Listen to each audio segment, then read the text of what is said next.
relationships, Brenden, they're 80% good, and they're 20% going like, yeah, I kind of miss that about single life.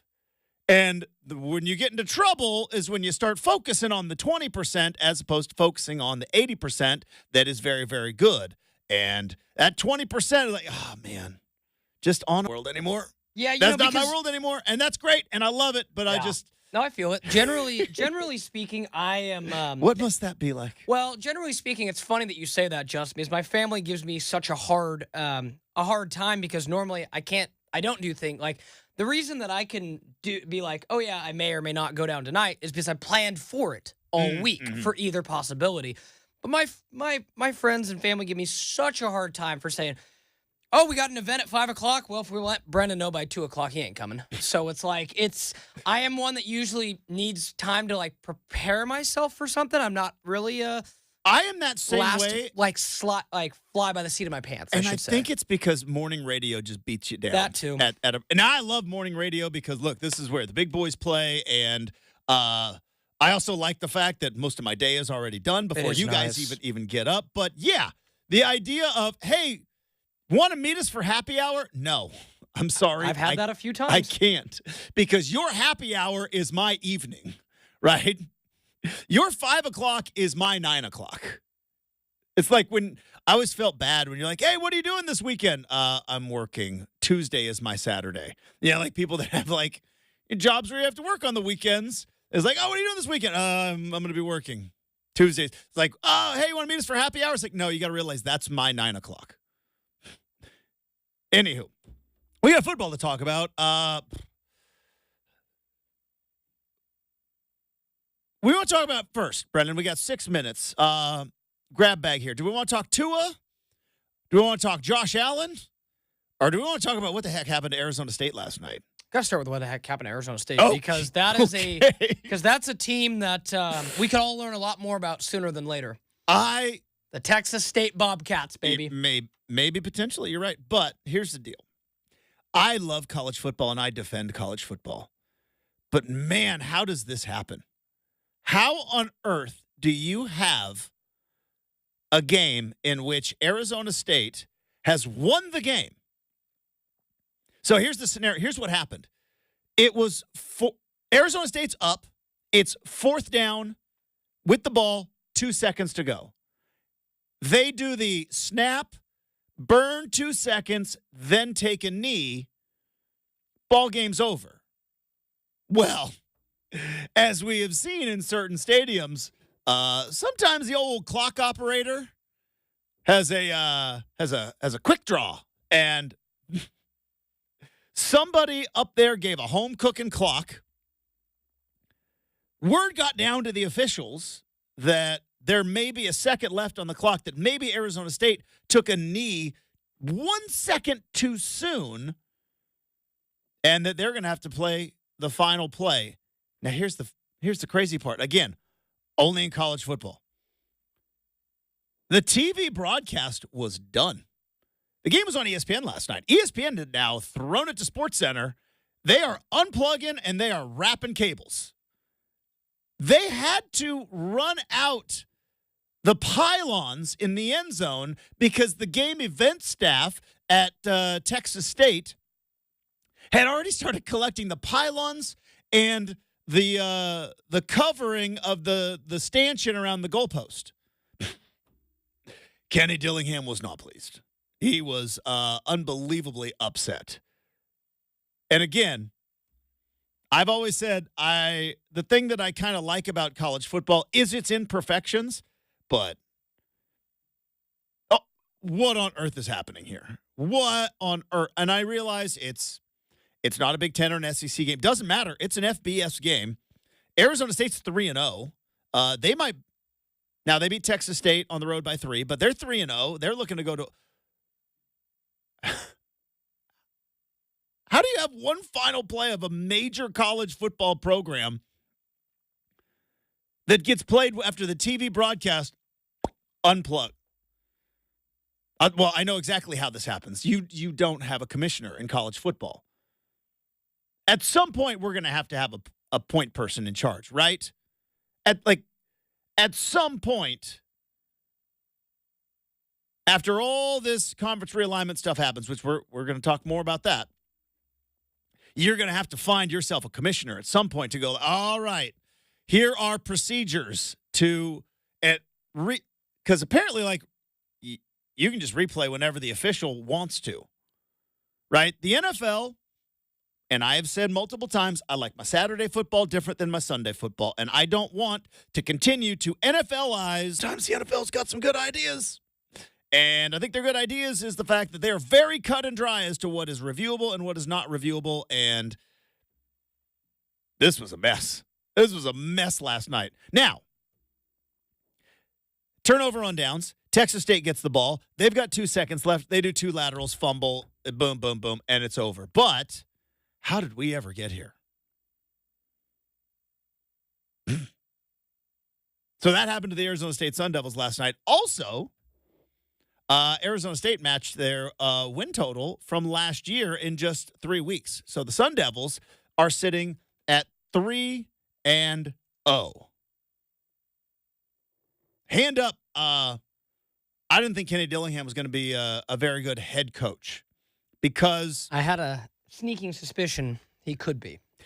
I knew he was smart enough, and because obviously the offense that he ran at Oregon that first year under Bo Nix, Elite. I knew he was smart enough. I knew he was a good enough football guy. But, Brenden, he's kind of crazy. He's kind of nutty. He's very emotional. He's a young, fiery whippersnapper, as probably Grandpa Slaughter probably said a time or two. I don't like. We've yet to see like the crazy emotional coach really put it all together. But it's early. But I'll say this: but teach their own, I guess. 3-0, and here's one thing, Justin. And I know you've said forever, and we've kind of gone back and forth on this. Mm-hmm. But you mentioned just Arizona State has no football culture, which is kind of true. Zero football culture, yes. And there are other distractions at play.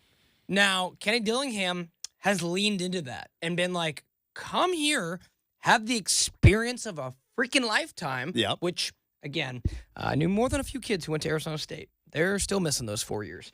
Pretty awesome place to go to college, from what I've heard. And I think, he can sell people on his quirky offensive vision. It's the defense that I'm curious on and whether or not that can maintain, long term. Because there's lots of quirky offensive coaches out there. Look at Mike McDaniel, right? Yeah, but I think about in college, right? Yeah, sure. You get like the old cliche of like the college football coach who's losing his mind. Like Saban used to get fired up on the sideline, but he picked and chose his battles. Nobody was worse than Mike Stoops at Arizona. How'd that work out? He got fired. I think he's still employed somewhere, right? Is he on? I think he's on his brother's staff at Kentucky. But yeah, he would jump up and down. He would stomp. Because you can't do that and be a head coach. And that's where I was like, boy, I don't know about Dillingham. But maybe he's going to grow as a head coach too. Look, they beat Wyoming. They've beaten Mississippi State. All right. Okay, so Wyoming? Probably more of a barn burner against Texas State, but that's your all-time classic trap game. And now you got to go to Texas Tech in your first conference game. Texas Tech lost to the Cougs. So can I counter the other way, Justin, and go, Texas State, you probably shouldn't have been in the game with them. Mm-hmm. Who was the second win? Mississippi State. Okay, that's legit. That's legit, even though they're down this year. They might be the worst. They might be the worst team in the SEC. Okay. They might be worse than Vanderbilt. Justin, Wyoming is the worst team in Power 5. They lost to Idaho last week. Yeah, and Wyoming, but they beat them 48-7. They did what you're supposed to do with the worst team. That's true. You beat them 48. You didn't win by 10 at home. What are you saying, Justin? You know exactly what I'm saying. What are you getting at, man? You know exactly what I'm saying. All right. We are going to talk some NFL coming up a little bit later on in the program. That was an ugly injury from Tua, and it was a very unbelievably great game from Josh Allen. Is Josh Allen the second best quarterback in the league? Is his only sin that he can't beat Patrick Mahomes? Is he the second best quarterback in the league? We'll dive into that a little bit later on in the program, but we go fishing. That's right. The new Pac-12, they are fishing, and they are fishing for trophy fish, not just to fill their limit. Who are some of the teams that are potentially on the draft board if they had one for the new Pac-12? We'll talk about that next. 620 Rip City Radio.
I always joke with my wife about how our college experiences were very, very different. She was in church group. She studied. She graduated and went on to law school. I partied my face off. I was more worried about what the drink specials were on a daily basis as opposed to what assignments were due on a daily basis. But I never did the fraternity thing. We didn't have fraternities at Western Oregon. So I never did the fraternity thing, but I've watched a lot of movies about fraternities. Do you ever think about doing the fraternity thing? I did. I've crashed a lot of frat parties. Because both my grandpa and dad were pledges. I didn't like the culture. All right. And knowing what you know about me, you should be able to follow that pretty closely. Frat boy, frat guy culture is backwards. We crashed a lot of frat parties. And then maybe, I don't know, one particular frat where the Lions are out front thought they were too cool for us and maybe told us, sorry, boys, it's full. And then they may have left a keg of beer on their back porch, and that keg of beer might have just disappeared. Don't know about the statute of limitations, but sorry, SAE, we took it. We took it. It's funny you say that because you are talking to the brother of the newest SAE pledge. Well, so yeah, tell him I'm sorry. Pass that along to old little Brogan. But yeah, 2000, your back porch. It was me. Well, I had accomplices too, but I will die with those names. Anyways, point being, I've seen a lot of frat movies and sorority movies, right, where they do the thing. It's Rush. I did watch Bama Rush, which that's nuts. You heard about this SEC sorority thing? All right. I'm going to do this in 90 seconds. Apparently, it is so massively competitive at SEC schools to get into certain sororities, and it's very big on social media. It's very big on TikTok now. It has gotten to the point where there are sorority transfer portals. So, like, let's say you want to go to Bama and you want to rush a certain sorority, and you don't get in. Well, you could go to, like, Troy, which is a smaller school in Alabama, get into that sorority, and then if you transfer, you're automatically in because you already made it. And so there's like now a sorority transfer portal where these girls are going to like smaller schools in the South, getting into these certain sororities that they want to, and then they're transferring so that they can kind of loophole the system. Anyways, that's neither here nor there. The reason why I bring the whole sorority fraternity thing up is because in the movies, all the frat brothers or the sorority sisters during Rush, and they just go one by one, and they go in or out, right? And sometimes they'll do and in the movies they like put like a picture of them, and they're like, "What do we think?" Brenden and I are going to do that right now with college football teams. If the six-pack is now the newest fraternity in college football, and according to, is it Teresa Gould, is that her name? Jen Levinson Gould. Oh, he dropped the Gould, huh? What happened to Gould? Not now, Michael. We're at a meeting. Are you sure? Are you okay? Let's call her Hillary Let's talk about your divorce at a dinner meeting, Justin. I like to call her Hillary Rodham Clinton. We gotta stop. We gotta stop the office thing. Football Friday. I gotta be better at distracting you today, Justin. All right. So Teresa Gould says they've been reached out by a handful of teams. Now, what is a handful? I don't know. Let's hope it's at least 2. Hope it's at least 2. Is it 8? Is it 12? Is it a baker's dozen? Who knows? But we're gonna run through some teams that are, I think, potentially on the board, and we're going to sorority, fraternity, pluses, minuses, in or out. Or are they going to make it to the next round? We could bachelor this to do they get a first round rose? Yes, let's do it. Let's do it, man. All right, let's start with the conference that they're already taking a bunch of teams from the Mountain West. All right. Air Force, that's tough. Need the Pentagon to approve that. That's going to be tough. I followed up a little bit on that yesterday. Apparently, Justin, so I was telling you, Navy is in the American right now. Mm-hmm. Army is joining the American next year. Apparently, the American wants to have all of the service academies, and they kind of already got the wink and nod from the Pentagon. Air Force is on their way to the American so that Conference, one's probably which is, by the way, the Big Ten has 18 teams. The Big 12 has 16 teams. The ACC has Cal and Stanford. If at least we can get one conference with the name right, where the American Conference has all the service academies. Fair. Entirely fair. All right. So Air Force, no. Wyoming, no. Thanks for coming. Josh Allen's star wasn't big enough. Of the remaining schools in the Mountain West, the only one I think it's UNLV. I think UNLV, now there's a problem there because UNLV comes with a little buddy, and that is the Nevada Wolfpack. Woof. That's right. I've said that joke so many times, it's actually how I say woof now. But they come with a little buddy in the Nevada Wolfpack. Now, I don't know if you are the six-pack of teams that are going to be handing out roses. Do you want Nevada? Is Nevada worth taking on with UNLV? If Maybe. no other options, maybe. But Because you'd love to lock down the state of Nevada. Especially what I heard with how big Bishop Gorman produces so much college talent out of right there in Las Vegas. You've got the new stadium. How much does the state of Nevada? I say this as a 541 guy, and we in Southern Oregon are massively overlooked by all of you in the Portland Metro, even though I am one of you now. Justin's address is Portland. When you talk about locking down the state of Nevada, you're talking about locking down the city of Las Vegas. No offense to Pahrump. Yes. Yeah, no offense to Jackpot. No offense. Those towns where there's maybe some, like on the border, where there's maybe some illicit activity going on. Yeah, I don't know if you want to lock down that. I mean, you only have to get out of Vegas a little ways to find some stuff. I'll say that. But yeah, I agree. You want to lock down Vegas. It's going to be huge in 10 years if it's not already there. But UNLV sounds like they might. It's not impossible, but likely you got to bring Nevada along with them. It's travel partner and all that stuff. All right, so anybody else? I'm out on Hawaii. I haven't seen them mentioned. It was Brendan's little fun thing he threw out yesterday. You have to take out the fact that you may potentially, as someone who now will cover the new Pac-12, that you may potentially get a road trip to Hawaii. You got to get that out of your brain. Oh yeah, for the good of the conference. It was fun though. It was fun for an afternoon, and the crazy thing is, it's like if you're looking at it, like it just doesn't make a whole lot of sense. I feel bad for the Warriors, but Well, I mean, who wouldn't want a trip to Hawaii every year, Justin? All right, so there's the remaining Mountain West. I don't know if anybody else other than UNLV you might want to task to come into, or at least getting into discussions not with. Really. There's nobody else there. I think there was a coordinated effort to get those first four in for a reason. All right.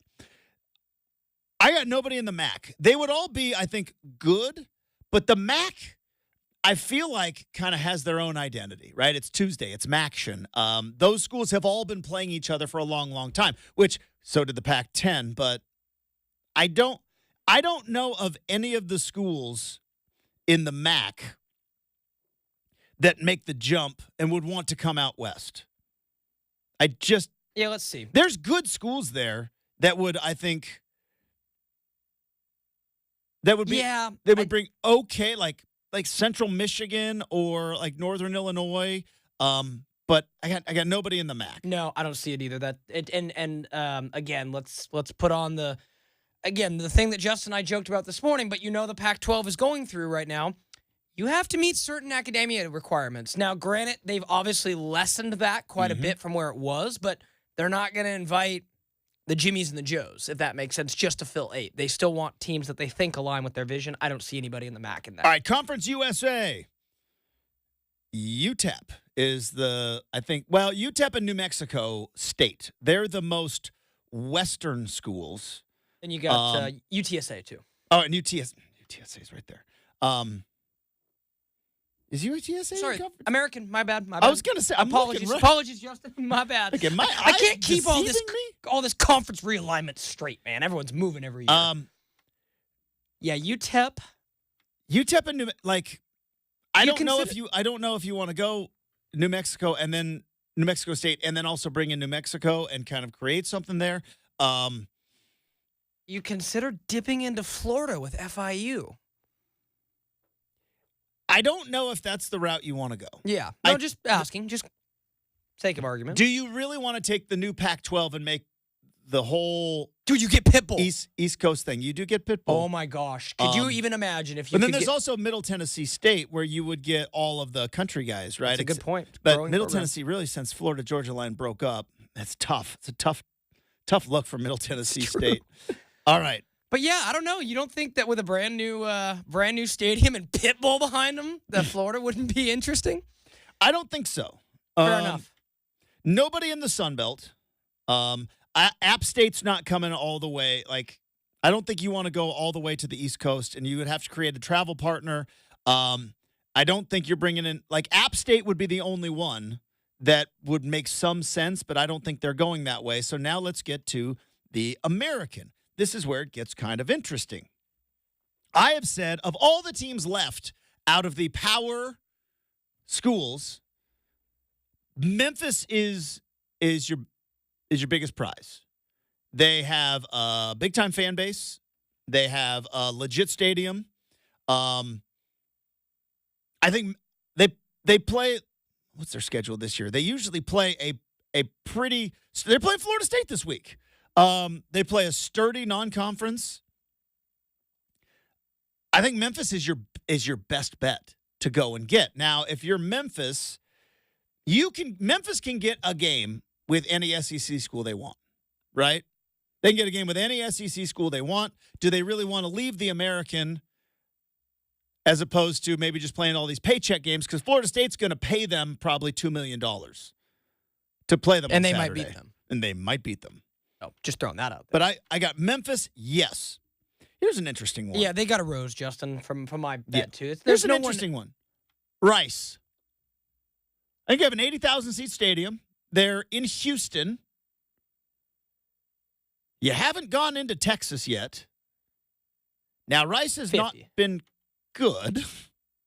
But what do you think about the Rice Owls coming into the new Pac-12? And Baseball would be good. In the words of Randy Jackson, that's a no for me, dog. Rice is, again, academically, they would probably salivate to have Rice. Rice, one of the most better schools in the country. Justin, to quote Dan Lanning, I don't remember when they did anything consequential in football. That's very true. And football moves the needle here. We're not even so sure. Are we sure? I was just thinking they're in Houston. Markets move the needle. That's true. I just think that in this particular exercise, UTSA would be a better pull for the fact that they've been oddly competitive recently. All right, so UTSA, move them on. Tulane, clearly, you would take them. Memphis, yes. North Texas, just outside of Dallas. Probably. So you're going after potential four teams there in the American. How do you feel about South Florida and Tulsa? Another dip into Florida. Just curious. Because with that, and they could. I know that they probably won't. But the fact that you could go grab like South Florida and FIU and have a foothold. Because South Florida used to be a Big East team. Yes. As nuts as that sound. South Florida in 2007 was the number 2 team in the country. It was a glorious time, Justin. What a crazy time in the world. Was that former defensive coordinator for you guys? Yeah. Oh, God. What Levis? was his? Yes, thank you. Boom. I forgot that dude's name. But yeah, that was a glorious moment. No, that's not Will Levis. Jim Levitt. Will Levis is a bad quarterback in the NFL. But yeah, I mean, South Florida's just kind of chilling there. I know it's a long travel, but what is travel in today's world, Justin? But so this is what I'm wondering, though. Like, if you are the Pac-12, I don't know if you saw the clip, and shame on me, I should have had you pull it, and we might pull it for next hour. But Mike Wilbon went on PTI yesterday and kind of spoke his pieces. Like, football is supposed to be tribal and regional. It's supposed to be tribal and regional. Conferences have identities. Regions have identities. If you are the new built Pac-12, do you really want to go coast to coast? Or do you want to try to rebuild West Coast football? Because you can go those ways. You can bring in UNLV. You can bring in Nevada, Reno. You could bring in maybe Northern Arizona. I think they're FCS, aren't they? Northern Arizona? They are FCS, I believe. Yes. Yeah. Never mind, not bringing them in. Or do you try to make the best group of 5 conference, which means you bring in Memphis, Tulane. And if you're Memphis and Tulane, do you take that? Because we've got just about a handful of minutes here. Cal and Stanford, I believe it's a non-starter. I believe it's a non-starter financially. Now, some may say, what does Stanford care of financials? And you would be correct. Cal is broke. They are broke. They have been broke for about 10 years. Very little income coming in. They were still able to go to Auburn and beat Auburn, who's probably triples their athletic budget, if not quadruples it. But Cal, from an athletic standpoint, that's why they went to the ACC. But Stanford, they do not have any financial need. But here's what you got to know about Stanford and about Cal for this matter. There was talk years ago of bringing Boise when Boise was at its heyday. Boise and Utah were the 2 teams talked about coming to maybe potentially a Pac-16, and there's also Texas, and there were some other schools in there.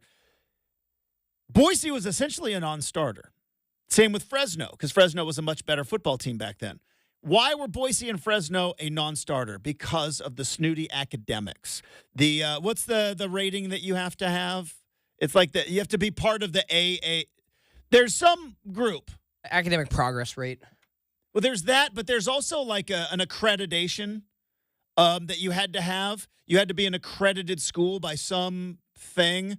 And Boise wasn't it because it was too much it was a small commuter school. Same with Fresno. And that was a non-starter. Do you really think that Stanford and their engineers and their doctors and their fake sailors are going to go play sports in Boise and Fresno? No. That's what I don't think it's going to happen. But, I don't think it's going to happen. I'm not ruling anything out, Justin. Now, that being said, never thought any of this was going to happen 3 years ago, and look where we're at now. But and here's the other thing and I've seen this on the internet as well. Utah, Arizona State, they're gone. Guys, they're gone. It's a breakup. It's broken. It's over. They're gone. They're making $31 million a year in the Big 12. They're not coming back. Because I saw some people go, what if you could get maybe Arizona and Arizona State back because they have Pac-12 time? They're not coming back. And I think it's telling that Brett Yormark did not want you. They're not coming back. They're making $31 million a year. I don't really want them back. That's fine. It might be, hey, mutual. You do you, we do us, but they're not coming back. And Stanford I believe Stanford would rather go independent than play in a big Pac-12 that is essentially a Mountain West. Just the mentality that I get from Stanford, I think they would much rather go independent. And they could. Stanford could easily go independent. They could afford it. They would make their own TV deal, and it wouldn't be anywhere close to the Notre Dame deal, but Stanford could get a 12-game schedule. Or you might not make the playoff. You think Stanford cares? We're making doctors here. So when you talk about the remaining schools, I think the conversation should start now. If Cal and Stanford do reverse course and go like, what the heck, we'll try it, then I'll come on here and I'll be like, I am a big dumb doofus. But I just know the mentality there. And when all conference realignment was being discussed, there's a reason why Cal and Stanford are in the ACC. Say what you will about the U, massive academic school in Miami. Duke, yeah, massively high. Virginia, like North Carolina, you look at the ACC schools, there's a lot of snooty nerd schools over Smarty farties. Smarty farty. That's good. Smarty farties, That's man. Good. You know it. Never once said that. I just said nerd back in the day. But then nerd became like a thing. Like, I'm kind of a science nerd. And it's like cool. And whereas like the worst thing you could ever be called. I know, nerd's kind of an endearing term now. I know. Worst thing you could be called in 1989 was a nerd. Whatever, nerd. It's like, oh no. Anyways. Nerd. We have got some more college football stuff coming up. But yeah, there you go. Those are the teams that I think are on the board. I think it's going to come down to Memphis, Tulane, UNLV, and maybe Nevada sneaks in there. I think those are your 4, and then you make it the old Pac-10. We've got On Campus next, 620 Rip City Radio.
All right, let's wrap up hour number 1. We got stuff we saw on the internet coming up. We've got a Hot Take Friday. We got a Make or Miss in hour number 2. We definitely got to talk about last night's football game because Josh Allen looks really, really good. And I don't know if we're ever going to see Tua Tagovailoa play football ever again. Nuts as it sounds. Now, it should be his decision, not social media's decision, or the Miami Dolphins might have to make that decision as well. But I don't know if we're ever. I don't like to, throw out, live too much in hyperbole. I live a lot in hyperbole. I don't want to live too much in hyperbole, but I think we might have seen the last of Tua. I don't know. We'll find out. We'll see what happens. Or maybe there were a lot of doctors on or maybe Twitter. He goes through the protocol and they go, it wasn't as bad as you thought, but it didn't. For the third time in 2 years on national TV on a primetime standalone game, it didn't look good for Tua Tagovailoa. So we'll dive into that in hour number 2. But there shall be college football being played. The big news yesterday was the Pac-12. It's alive. We are back. And obviously 3 massive games for future Pac-12 schools in Colorado State, Oregon State, and Washington State coming up this weekend. And what I thought was a spot-on take from Mike Wilbon on PTI yesterday. But before we get to that, let's bring the music in. Let's go on campus.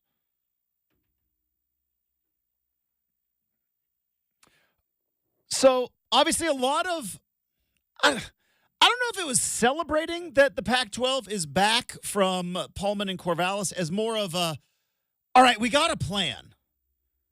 Not the concepts of a plan, which I appreciate when I dropped that on Mike Parker yesterday. He picked up what I was putting down. Not the concepts of a plan, but they got a plan. And much like the A-team back in the 80s, Hannibal, he makes the plans, and then B.A. and Face and Murdoch, they go out and they execute the plan.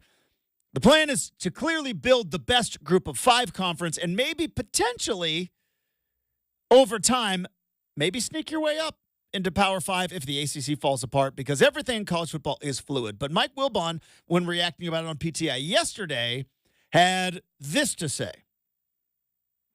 Your reaction to this resurrection? I love it. I told you on camera last spring that this was going to happen. I'm thrilled to see it happen. Look, here's what all the people who slurp college football and who are invested in hyping college football, including at this network, here's what they all either miss or ignore or don't get. College football is tribal. It's as tribal as anything, any sport on earth. And people want to see their rivalries and their teams play teams they're familiar with. They don't want to see Stanford play at Iowa and at Minnesota and at Purdue and Indiana and Northwestern. They don't. That's garbage. So no, I keep hearing about it's the greatest college football. No, it isn't. Because you got an entire region of the country and it is growing fast. You got them saying, I don't want to see this junk. So Stanford and Cal ought to be on the phone today, getting the hell out of the ACC and going back west where they belong, because the $20 million they're going to get for Pickley for Stanford is nothing for Stanford, a school that rich. Start this right now. It can't happen soon enough. There you go. There's Mike Wilbon yesterday, which Passionate. I love the passion, and I completely agree with him. I have given my worry, and I know it's exciting and new for Oregon fans to do this whole Big Ten thing. I get it, and part of it is it's kind of a hybrid because you still got USC, UCLA, and Washington. You're still playing your other rival on Thanksgiving weekend, even though I'm gonna miss Civil War after Thanksgiving. That being said, this was always my worry about college football. It was always and what I think. If I had to look into the future, if I had to predict 10 years and good Lord willing, creek don't rise, Brenden, we're still doing this show in 10 years. I don't know if you might not want to be in that spot. I can pretty much say. I want to still be right here. Yeah, you might be. Where I'm at. Yeah, maybe by then I'll be on the other side of the mic. But I wonder if in 10 years, are we going to see essentially the teams that want to play big boy football, the teams that want to play NFL football, the top 30 teams go to the Big Ten and the SEC, and that's your superpower conference. And then everybody else just goes back to college football in 1994, where it's regional, where you have West Coast teams playing West Coast teams and Texas teams playing Texas teams and, Rust Belt teams playing Rust Belt teams. And, you know what I mean? The South plays the South. But you take Oregon, Washington, USC, Ohio State, Michigan, all the big money schools that want to play big boy professional football, and you create professional football, and then everybody else just goes back to playing college football. And you find, the top 30 teams, because we're still going to want to put live sports on TV. I don't know. It's interesting to me that what he said, and hopefully maybe the Pac-12 in their rebuilding effort, and I know he brought up Stanford and Cal, I don't see that happening. I just don't. And I don't think it's a money thing. I think it's an academic thing. And you have to understand about the whole academic part of this. Isn't it funny, though, because we're paying the players now. Players can transfer. Are any of these guys going to class? Or if they are they going towards a degree? The smart ones are, but not everyone is going to. It's interesting that there's still an academic part of this when academics have nothing to do with this. It's about football prowess. It's about brand recognition. It's about TV dollars. It's not about your psych department. It used to be long time ago. It's not anymore. But I don't think Stanford and Cal going to be heading back to the Pac-12 anytime soon. And you don't think there's any chance Michael Wilbon's right? I put it at less than 5%. Now, my track record given percentages of predictions is bad. So take that for what it's worth. Take that for data is what I'm going to say to Justin. Take that with a grain of salt. Don't know what that means, but people say that. But, Brenden, you know those snooty Stanford nerds? They're going to go play at Fresno? It just depends on if they hate Boise? it. I don't know. It depends on if they hate it or not, right? Do they hate sending their sailing team across the country? And more than football, but they got to find a water polo team. Like, Boise's got a rodeo team. Don't think Stanford does. Hey, man, we can, Oregon State can take over the St. Paul Rodeo Grounds and get some rodeo going. I love it. It'd be a great rodeo conference between the Cougs. Adding UTSA from San Antonio. Throw obviously. them in there. Obviously, Boise, Colorado. They got some Cowboys over there in Colorado. No baseball, though. Yeah. What does Beaver baseball do now? Do they stay independent? That is. That's a brilliant question. Maybe for another day. Maybe I don't know if we've even gotten to baseball yet. Just the basketball's still in the WCC. For now. This is going to be good for, I think, basketball, though. This whole thing is going to be real good for Pac-12 basketball. Wayne Tinkle thrilled? All right. We have hour number 2 coming up next, 620 Rip City Radio.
7 a.m. on a Friday morning. Brenden Salter with you for Rip City Mornings. Buffalo scorches Miami 31-10. In Buffalo, you might ask? No, on the road in Miami to move to 2-0 on the year, while Miami falls to 1-1. The Dolphins quarterback, Tua Tagovailoa, his status is in doubt moving forward as he suffered a concussion in the second half of the game, his third since being in the NFL. Oregon State square off tomorrow at 12:30. Justin and I have already been previewing the matchup. We're going to keep previewing it in these full 2 hours and really preview it in the third hour when we catch up with Steve Tannen. Really previewing it then. Yeah, crunch time in sports talk in Eugene. You got hour 2 Rip City Mornings.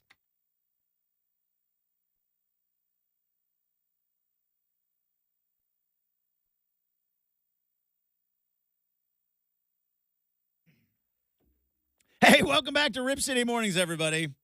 Hopefully you are having a fantastic Friday. It looks beautiful outside. It is fall is upon us though. It's got the morning bite in the air, which I love. Now, I don't love is the future of soggy leaves coming into our lives, but you know what? I'm going to live in the moment. September mornings that's why I love 12:30 kickoff so much. I love September mornings where, you might need a coat, you might not. It's got a little bite in the air, but the sun's still out. Boy, if I could bottle the feeling up that I get on a September morning and sell it, I'd be a gajillionaire. We're getting September's here. We're getting not in Miami though, because it was horrible in Miami. We're getting close to when I'm going to have to start preheating my car before I get out of here we go out of the house. 'Cause it was a little chilly this morning, and I don't do chilly, Justin, as you know. I don't do cold. That's why I've covered 10 years of sporting events inside at Reser Stadium and elsewhere. I am the definition of a fair weather fan now. But you gotta love a September when there's just a little hint of chill in the air. You can see your breath, but you know that the sun's about to come out. It was, like I said, I don't get this excited about weather. This is my favorite weather time of the year. I'll say this: you do you, not hating. Justin and I enjoyed that for about 30 minutes, and I'm like, okay, now I'm not gonna get 80 degrees until next year. So again, I'm a little snooty with that. I'm full and honest with that. You do you. But yeah, no, I mean, it's better now than you can check in with me in December, and I'll probably be even more grumpy about the weather. So it's better now than then. Yeah. I'll take it. I don't look forward to that. That's okay, though. But usually the torrential rains don't start typically in Oregon until after Halloween. You sometimes get some decent September, October days, Justin. It's after Halloween when I start to be like, oh, boy. Yeah, the soggy leaf time. It's just nothing but just walking through soggy leaves. But that's not for a while. We're going to live in the moment right now. We got a beautiful 12:30 kickoff for Civil War. More on that coming up in Make or Miss. I want to talk about last night's game, though, because let's start with we do this on Tuesdays. We do the good, the bad, and the ugly. We've got a couple of minutes. Let's do the good, the bad, and the ugly. The good, Josh Allen is really good. Josh Allen is really, really good at playing football and at playing quarterback, and I understand it is recency bias. We just watched him beat the dog out of the Dolphins yesterday. It is, snap decisions, but we are all pretty much in agreement. Patrick Mahomes is the best quarterback in the league. There is not a team in the league, if you offered up Patrick Mahomes straight up for your quarterback, not a team in the league, including Chicago Bears. The Ravens do it? Yeah. You think they give it 100%. Done and done. I don't think since Tom Brady at his prime have we seen a quarterback like Patrick Mahomes that every team in the league would take. Yeah, you're probably right. Except. But Tom Brady played the same time Peyton Manning was playing. That's true. Because I remember when the Indianapolis Colts, when they released Peyton Manning because he had the neck injury and they wanted to suck for luck and they wanted to move forward, and it was the right move for their organization. Unfortunately, Andrew Luck didn't become – I mean, he's a franchise player, but he didn't become, the next Peyton Manning. He was close, but injuries and all that stuff. And Andrew Luck is so sad because – hey, Justin, you were obviously in Eugene. Was he not so amazing at Stanford? I mean, he was one of those kids I was like – oh, he's like a homegrown dude, literally West Coast, Pac-12. And then what? He took the Colts, I think, to the AFC Championship game. That was the deflated balls thing. A lot of talk about balls on this station, by the way. We've got gently used balls going to the Viking hot tub. I'm doing commercials for testosterone. And then we just brought up the deflated balls game. Yeah, and that was kind of the peak of his career. But hey, he won I think 12 games as a Colts quarterback as a second-year guy. So he was a good quarterback. He could have been maybe an elite quarter. He was 500 in the playoffs, but either way, point being was I remember. Interestingly enough, I was doing a show with our guest in the third hour with Steve Tannen, and I said, you can take any team in the league right now, put Peyton Manning on it, and I bet you they make the playoffs. That's how good Peyton Manning was in, I want to say, 2012. I think it was 2012, 2011, 2012. Because it was 2013 when he did. He took the Broncos to the Super Bowl. So I think it was the offseason of 2012. And I'm like, there's not a team in the league that you put Peyton Manning on, they're going to the playoffs. Not even the worst team in the league, Peyton Manning could get them to the playoffs. Patrick Mahomes is that guy. There is not a team in the league that if you said, hey, Patrick Mahomes straight up, let's just say who owns the Chiefs? The Hunt family. They all get wasted. And they're like, let's trade away Patrick Mahomes. Any team in the league would take him. I don't know if you could say that about any other quarterback in this league. We saw a couple years ago the teams that did not want to pay for Lamar Jackson. So yeah, just throwing that out exactly. There. He got another MVP. Two-time MVP. Yeah, another MVP since, so that's fair, but you know what I mean. That's how good Patrick Mahomes is. Now, so he's on an island. Beautiful Hawaii by himself. No, he's in beautiful Kansas City. It's about ready to go from oppressive, humid heat to bitter, bitter cold. Shout out to Missouri. But yeah, there's no islands in Kansas City, Justin. We're gonna have to develop an island for him. But he's somewhere. on the football island by himself.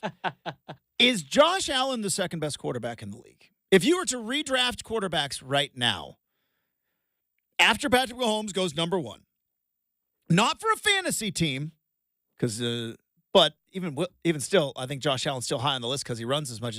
Who's the second best quarterback in the league? Is it Josh Allen? With his only sin being he can't beat Patrick Mahomes, and had him beat, by the way, by 19 seconds. Had him beat. That's his only sin. I think Jalen Hurts is still in that discussion. I think Joe Burrow is still in that discussion. It's obviously you worried about Joe Burrow's wrist? I mean, a lot of people are saying a lot of internet doctors, and the internet doctors that were infectious disease experts 4 years ago. They're now wrist experts. I love internet doctors. They're my favorite. Look at how he picked up the Gatorade bottle. It's like I don't know if you can make a medical diagnosis based on a Gatorade bottle, but yeah, no, I feel it. You worried about Burrow? I think that Dak Prescott has a case now being the highest paid. Josh Allen? I said in the mix. We said you're looking at the second best. You might be right with Dak. He just brings all that baggage because of what the Cowboys' expectations are. I just throw him in. These are guys that I think could be in the mix. Yeah, no, it's a good question. I don't think Jared Goff is big enough to be there. Not no. Packers.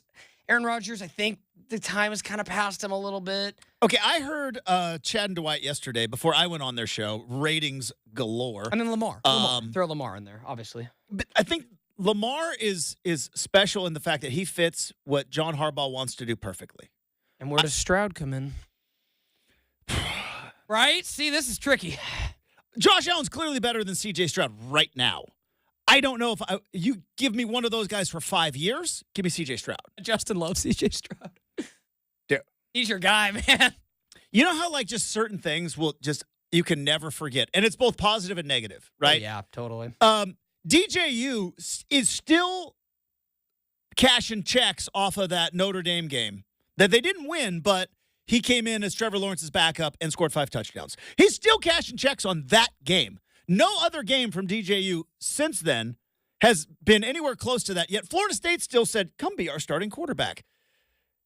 C.J. Stroud, and obviously he was Rookie of the Year last year, and the numbers were insane. Brenden, I watched Georgia beat the tar out of everybody 2 years ago, including my beloved Oregon Ducks. An Oregon Duck team that was very close to winning the Pac-12, except for that game at Reeser. There was one player that actually had success against the Georgia defense 2 years ago, and that was C.J. Stroud. He was the only guy. Think about all the great players that Georgia played, including Bryce Young in that SEC title game. There's one player that year. It was C.J. And that was where I was like, if that guy can do that against Georgia and could be a field goal away from what would have been a gigantic momentum-shifting win for Ohio State. I mean, think about the butterfly effect of that 40-some-yard kick in that game on New Year's Eve. And most of you were probably all out partying with your friends and didn't see it. C.J. Stroud was the only guy that put it on the Georgia Bulldogs. He was the only one. And then went and won Rookie of the Year and took the Texans that were an abysmal franchise. The albatross of Deshaun Watson was going to hang around their neck, Ride of the Ancient Mariner. That albatross was going to hang around their neck for years. Nope.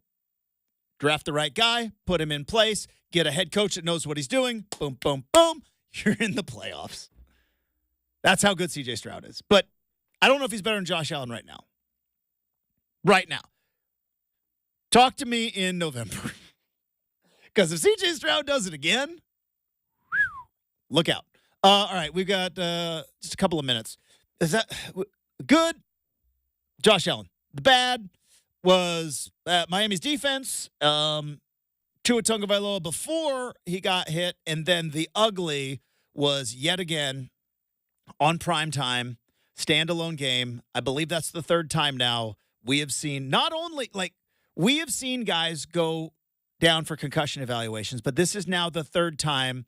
I think it's called the fencer's pose or something when Tua has had no control over what his arms are doing. Again, not a doctor, not an internet doctor, and I'm not going to tell Tua Tagovailoa what to do with his life. But I think we are going to see a serious conversation between both the Miami Dolphins and Tua Tagovailoa and his family of, does he want to play football ever again? This is where it's interesting because I don't think the internet should tell anybody what they should do with their life. But, Brenden, if you're the Miami Dolphins, can you run him out there again? Can you run him out there again if you're the Miami Dolphins with a clean conscience? Now, it's the NFL, and yes, it's football first, conscience second. We know that from a lot of different reasons. Deshaun Watson's still not suspended, by the way. I just wonder. They keep happening on these standalone games. It did not look good last night. And how crazy was it that of all the players, it was Damar Hamlin that took him down? Yeah, I don't think that they can, I think that they can put him back out there. I just think it's probably going to be like a 3-4 week one, if I had to guess. He's probably going to need to get cleared by a couple independent neurologists. But no, I would be shocked if Tua Tagovailoa walked away from football. We were talking about Andrew Luck earlier. Mm-hmm. It would be like Andrew Luck. But that's the only comparison. We talk about perception versus reality a lot. And the reality is Tua probably has as many concussions as most players in the NFL.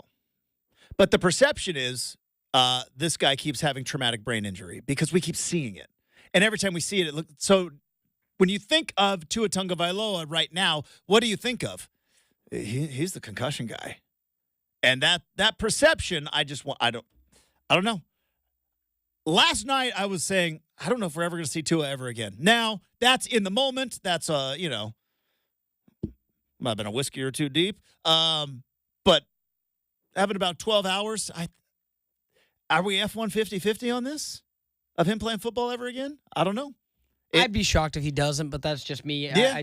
There were a lot of doctors last night trying to say that Tua should be done, and I'm like, I'd flip it on its head. Imagine if somebody watched what you did, folks, and said you need to be done at your career. That's why, internet doctors can kick rocks. I'm sorry. You all proved you didn't know jack 4 years ago. Yeah. You internet doctors. It just kind of bothered me a little bit that everyone's like, he's done. He's got to be done. He's got to be done. I'm like, let him come to that conclusion with his family. If he wants to play football, play football. But the Dolphins have a decision, I think, as well. I think the Dolphins are having some serious talks right now. Yeah, they really probably do. are. But gosh, do we want to tank for Quinn Ewers right now? You are so invested with Jalen Waddle, with Tyreek Hill, with Devon Achane. The defensive players too. I'm drawing a blank. I think Xavier Howard. I mean, they are they're competing. It would be and you can't tank, you can't tank with Tyreek Hill. What's Joe Flacco doing? Joe Flacco to the Dolphins. Mark it down. All right, we have got Make or Miss. That's next. 620 Rip City Radio.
All right, 1 hour from now, we're going to talk to our good friend Steve Tannen from 95.3 The Score down in Eugene, get his thoughts on September Civil War.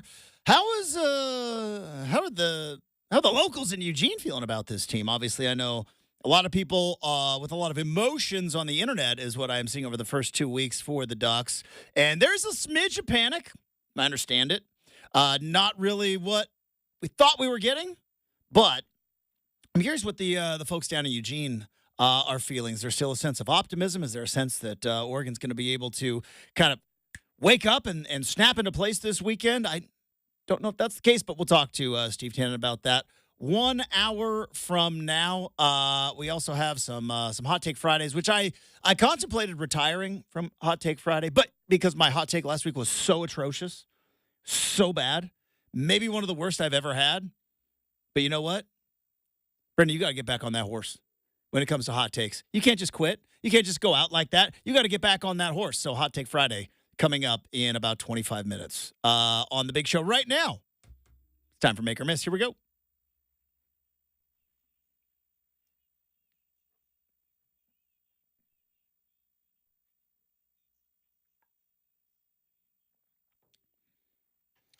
All right, firing up Make or Miss. There's no Instagram post to fix your field, Dion. Yeah, that's a make. So apparently, Speaking of F1 5150, Justin, that was probably some camo made its way down into trying to think. Boulder last night. All right, for context, here's what happened. So apparently a guy in Boulder was in a hit and run, took the police on a chase, and decided he wanted to end said police chase on the grass at Folsom Field in Boulder, Colorado.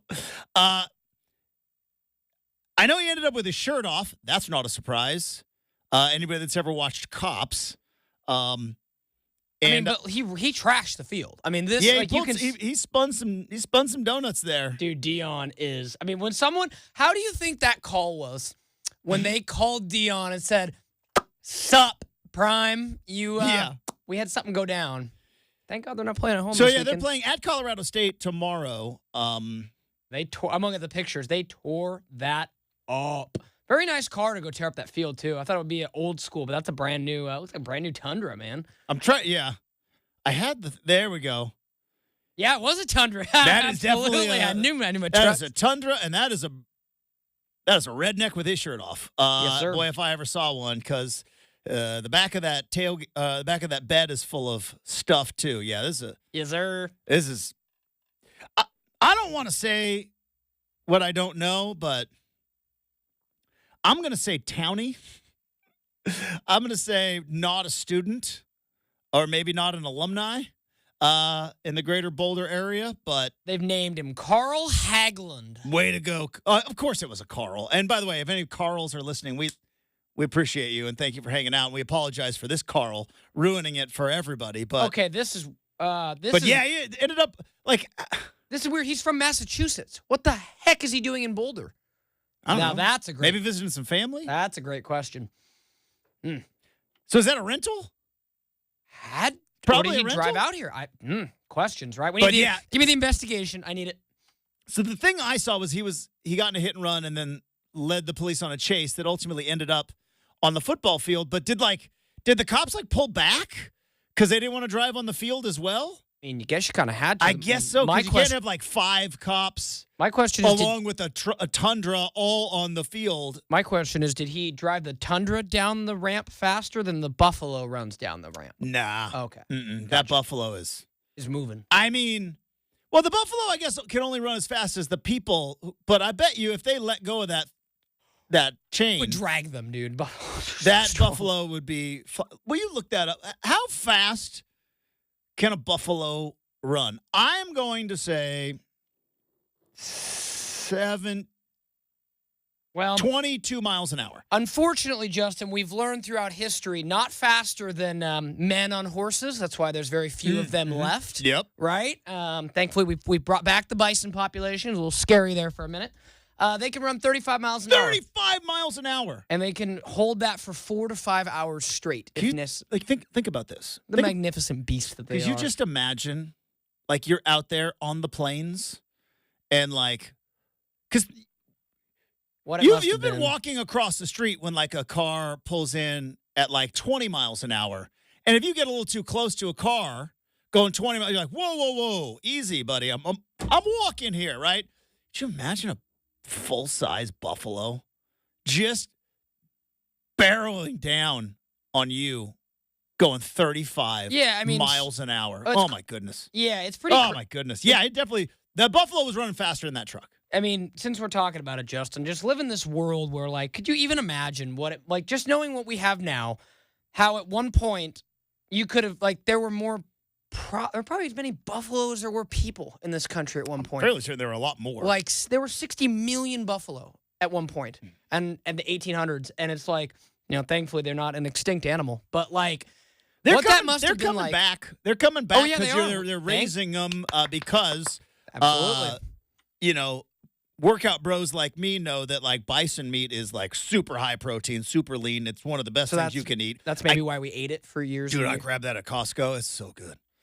Maybe that's why we overate it for years and years. But that all means... I don't know if it was necessarily the eating it that was the problem. It was the wasting the rest of it. Yeah, there was a lot. There was a lot that was going. A lot of factors. But, hey. Yeah, a lot of factors. Hindsight, 2020, they say. Looking back, who knew?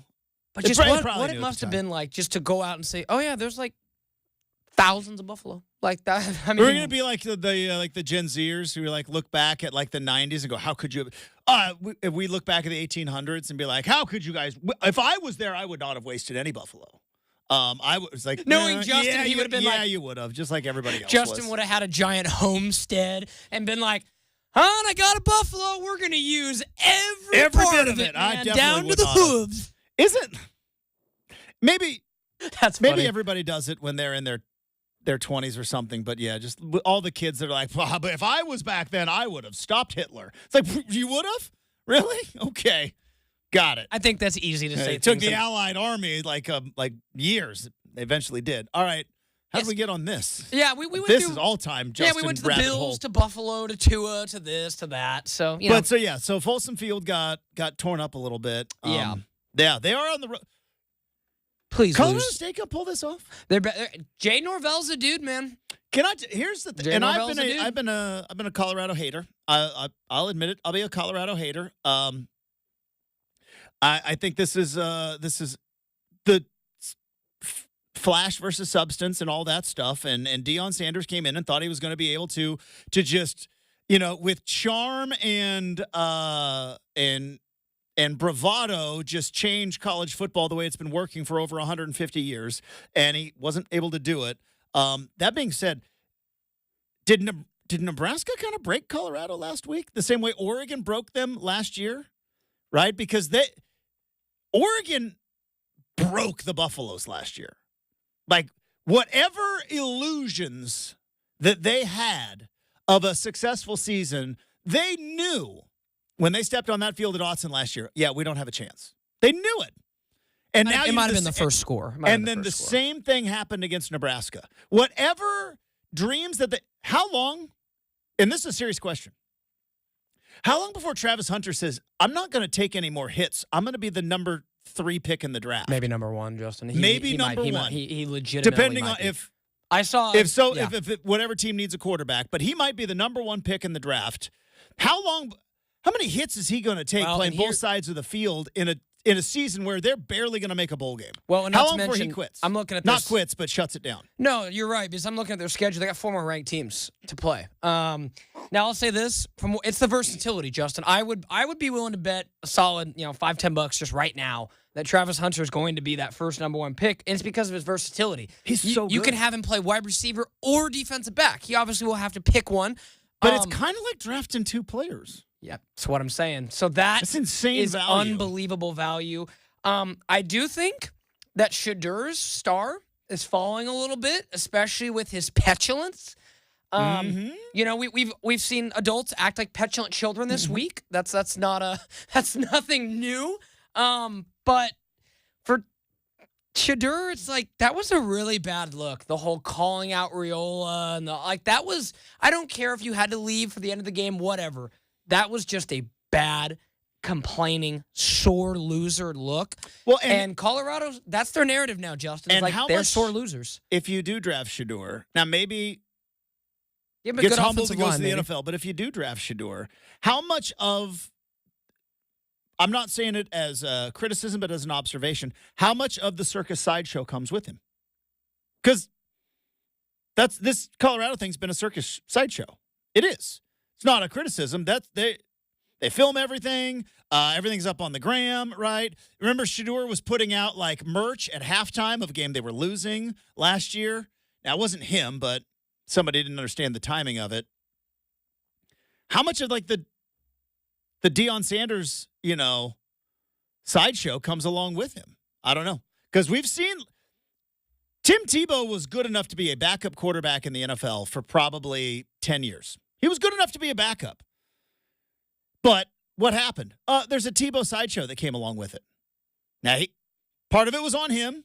You don't need to go running shirtless in the rain when all the cameras are out, Tebow. You knew exactly what you were doing. But, there was the Tebow sideshow that came along with Johnny Manziel could have been a backup quarterback in the league for a long, but there was a sideshow that came along with it. And so I just wonder, are teams thinking about that with Shedeur Sanders? They were definitely thinking about that with Caleb Williams. Took him anyways, A thought for you, Justin, because it's a fun little memory.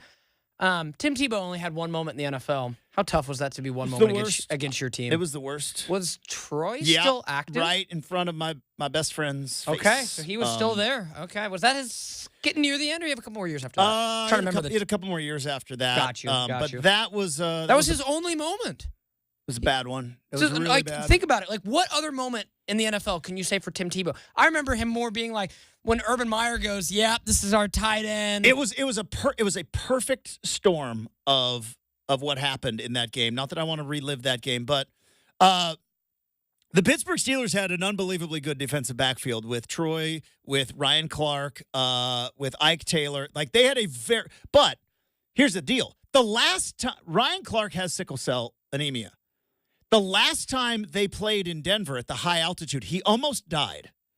And the Steelers, as an organization, Miami Dolphins, the Steelers as an organization told him, you're not playing in the game. And Ryan Clark said, I will sign a release. I'll do whatever. And Mike Tomlin said, no, you're not dying on my watch. You're not playing in the game. So the Steelers were without their free safety. Then they were playing the Denver Broncos, who couldn't throw it over 4 yards with Tebow. So the Steelers essentially put 9 in the box. One guy gets loose. No free safety. Your free safety's back home in Pittsburgh. They had pulled their backup free safety to put an extra linebacker in to stop Tebow. No free safety. Old overtime rules, touchdown, ball game. I yelled a lot. I bet. I yelled a lot. That one hurt. Whew. Of Steeler losses. Really? That's up there the most. No, Green Bay Packers Super Bowl is probably the most painful. Jordy Nelson. Oh, that guy. But that one's close. Some would say, Justin, he's a high character guy. Jordy Nelson just works harder than everyone else. Is he a coach's kid? Kind of like like Julian Edelman, Wes Welker. Great route runner. Adam Thielen. Get behind the defense. Anyways. Do we have another? We do. Yeah, let's close out on this one. Real quick, Hot Take Friday's coming up, though. Colorado State going to be Colorado? Pac-12. They're your Pac-12 brethren now. Yeah, they are. I'm rooting for them. Absolutely. They're all in. Let's go Rams? Yeah, all in on the Rams, all in on Fresno State. Although, I'm not going to lie, Justin. I'll say this, too. Kind of a mini-maker miss.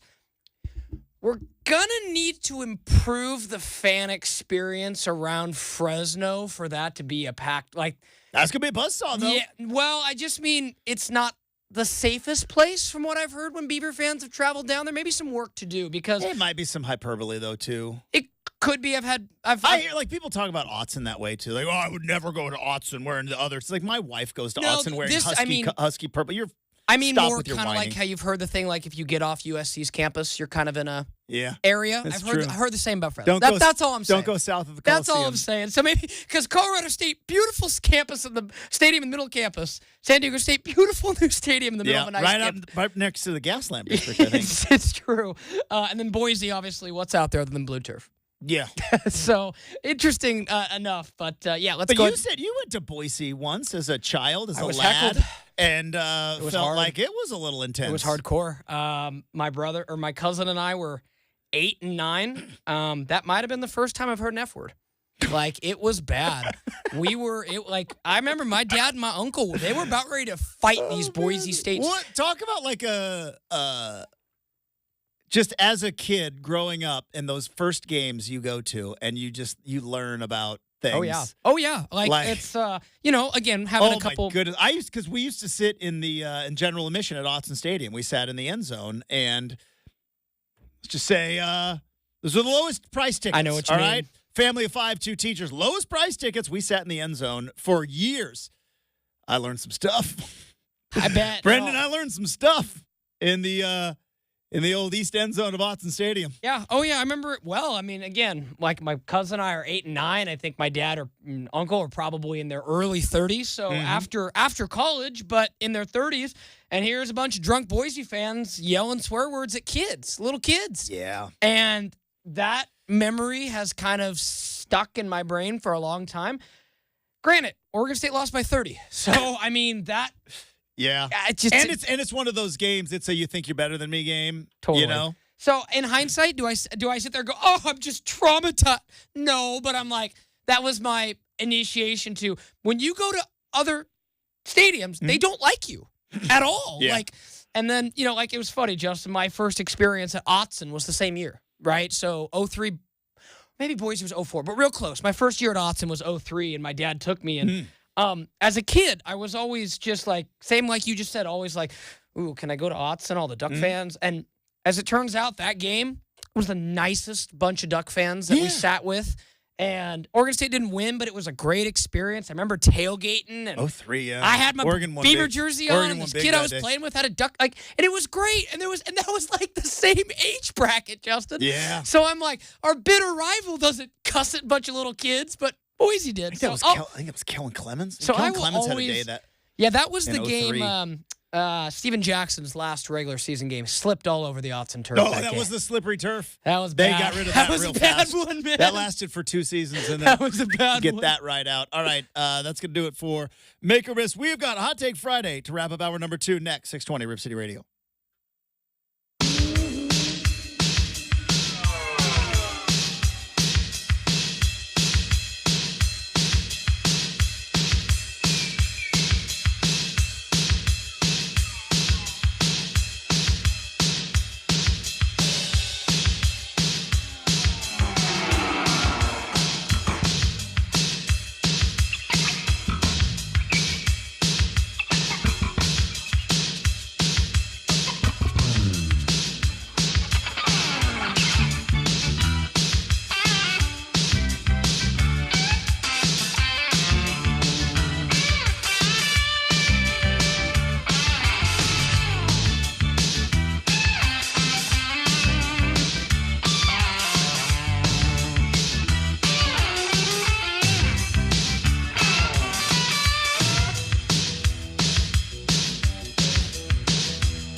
All right, let's wrap up hour number. All right, so last week in this segment, which is Hot Take Friday. And look, and we're here for spicy takes. We're not here for educated guesses. It's not Educated Guess Friday, okay? We're not here for rational thought Friday. It's a Hot Take Friday, right? And I threw out what I felt was a very spicy take. That take blew up in my face because I thought Oregon's defense was going to take some pride and maybe try to prove some haters wrong and bottle up Ashton Genty of Boise State. They did not. Narrator voice. They did not. He went for $190. He scored 3 touchdowns, including a 70-yard scamper to the end zone, and nearly, if not for the special teams heroics of the Oregon Ducks, nearly pulled off the 4th win in a row for the Boise State Broncos against the Oregon Ducks. That didn't happen, thankfully, but my take was very, very bad. Do I double down? You know what? Let's find out. It is time to open up Hot Take Friday. Here we go.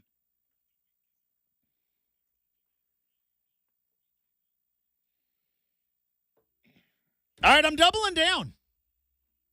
By no means am I comfortable with this game with Oregon and Oregon State on Saturday. By no means has Oregon given me any bit of evidence that they can put it on a team. By no means, minus 54 against the spread, do I feel like Oregon has shown that they can separate and they can impose their will. And also, on top of this, Oregon's 0 for 2 in their last 2 trips to Reser Stadium.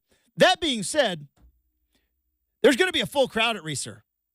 History says that's better for the Ducks than a half crowd or no crowd.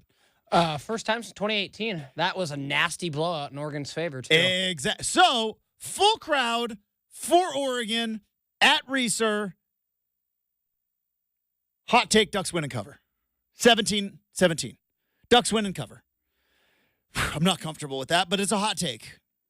And let me tell you, if this Oregon team wants to be in the upper echelons of college football, if they want to get back in the playoff picture, if Oregon wants to be back to being discussed in the same circles as Ohio State and Ole Miss and who else is really good that's not Georgia or Texas, and USC and who else is in the top 10, crying out loud? If you want to get back into those circles, I mean, half the SEC, I think, is rated. And Alabama and those schools, not only do you have to win, you have to dominate this game. They've shown no evidence that they can dominate this game. I am simply putting this out into the universe. This is an Oregon homer pick. But if you want to have the season that you thought you were going to have back in August, you have one last chance to make a statement. You have made 2 statements so far this year, and that is you are kind of lucky. Does the luck continue, or does the talent kick in? Or do the mighty Oregon State Beavers in a week where they have rebuilt a new conference, they have a clear path for the future, the uncertainty is now gone. I don't know how much that matters for the players, but I think for the fan base, more than you think, there's something there. And in a week when Colorado State, Oregon State, and Washington State all playing their Power 4 rivals, 2 of them at home, 1 at a neutral site. Boy, what an opportunity. I'm putting it out in the universe. Well, I have to go. This is Oregon's get-right game. This is where it comes back, and they figure it out.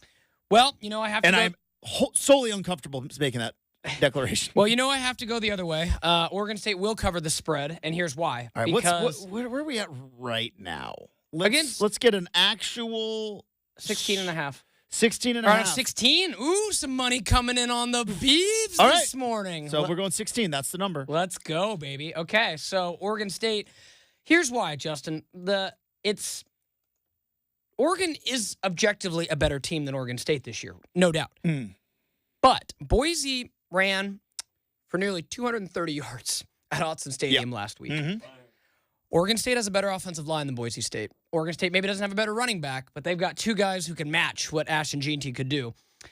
The fact that Oregon's run defense has some holes and Oregon State can play an ugly keep-away type of game, and that's what they've done, was also very interesting to hear Ryan Gunderson say he has a few plays burning a hole in his pocket that he is not. That's what Mike Parker said yesterday. He's like, I've got pass plays, guys. So don't worry they've about been it. as vanilla gets, Justin. So, Now, again, I'm not predicting a win, but I think Oregon State covers the spread, and I think they're right there in this game, and Oregon fans going to be got to keep it for radio. Nervous. I'm very interested to see how the Beavs come out in this game because I was on Rip City Drive yesterday, and Dwight was asking me, and I think it was a good question. Heard they had two great guests this week. On Tuesday, Thursday. I heard ratings through the roof, Yeah, ballers. especially Tuesday and Thursday. Podcast ratings through the roof, too, Justin. Numbers So, good job. spiking. Might also be because of Civil War week. Neither here nor there. It's always been a discussion in this rivalry. How much do these, out-of-state kids, how much do they understand about the history of this rivalry? How much do they care about this rivalry? And one of the things that has always kind of been there, what's the last game of the season? Stakes are on the line, right? Do you want to go to a bowl game? Do you want to go to a good bowl game? Do you want to go to the Pac-12 championship game? Stakes are on the line in this game. So whether you're from in-state or out-of-state or whatever, you're always. So I'm interested to see how serious this game is taken from the players on the field. And is there maybe, I don't want to say an advantage, but a difference because Trent Bray and Ryan Gunderson played in this game. Now, Keith Hayward, too. Keith Hayward played in this game on the other side. And he was your defensive coordinator some 3-4 years ago. Yeah. So Keith has really been on both sides. Yeah, so Keith Hayward's played in this game. Ryan Gunderson, he didn't play very well, but No, it was not. It was a forgettable game. he My played in goodness. this game. Trent Bray played in this game. Oh, that was such a bad game. I He mean, had and 3 or 4 picks. But then now on the other side, Dan Lanning coached in this game 2 years ago and got a firsthand knowledge of what it means. Now, granted, he got He got his. firsthand knowledge of he got served a big old plate of Civil War. And he did pay it back with a 31-7 dismantling at Autzen Stadium last Yes. year. Now, and- that was 3 games ago for all these teams. 4 games ago. There's also an extenuating circumstance with the Beavs that maybe played a factor in that. The coach Justin, was 1 foot out the door, and you've made that point multiple times. We have sources that have confirmed that players knew information before going into that game. Of course. If you and I knew, So if you and I were talking about it before the game, you don't think the guys in the locker room were talking about it before the game? So very sad. so many variables here that I'm fascinated by because it's the first time it's in September. How serious is this going to be? If this game's close, does Oregon panic? Oregon State has no panic here. You either pull off the upset or you move on with your season. There's no panic there. And how serious does Dan Lanning take this game? Clearly serious because it's on the schedule, but is it still rivalry level? I'll bet you for Ryan Gunderson and for Trent Bray and for Keith Hayward and a good chunk of that coaching staff and all those Beaver believers there at Reser Stadium, they want nothing more than to just shove it right in Oregon's duck feathers. All right, let's go to hour number 3. That's next, 620 Rip City Radio.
8 a.m. on a Friday. Brenden Slaughter with you for Rip City Mornings. Buffalo scorches Miami 31-10 on the road to move 2-0, while the Dolphins fall to 1-1. Dolphins quarterback Tua Tagovailoa is taken from the game in the second half due to a concussion. His third in the NFL. His status moving forward to be determined.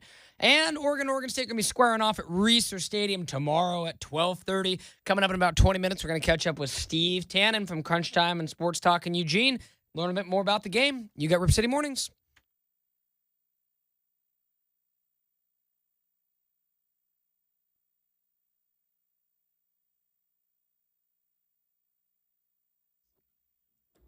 Hey, welcome back to Rip City Mornings, everybody. Hopefully you are all having a fantastic Friday. Thanks for hanging out with us.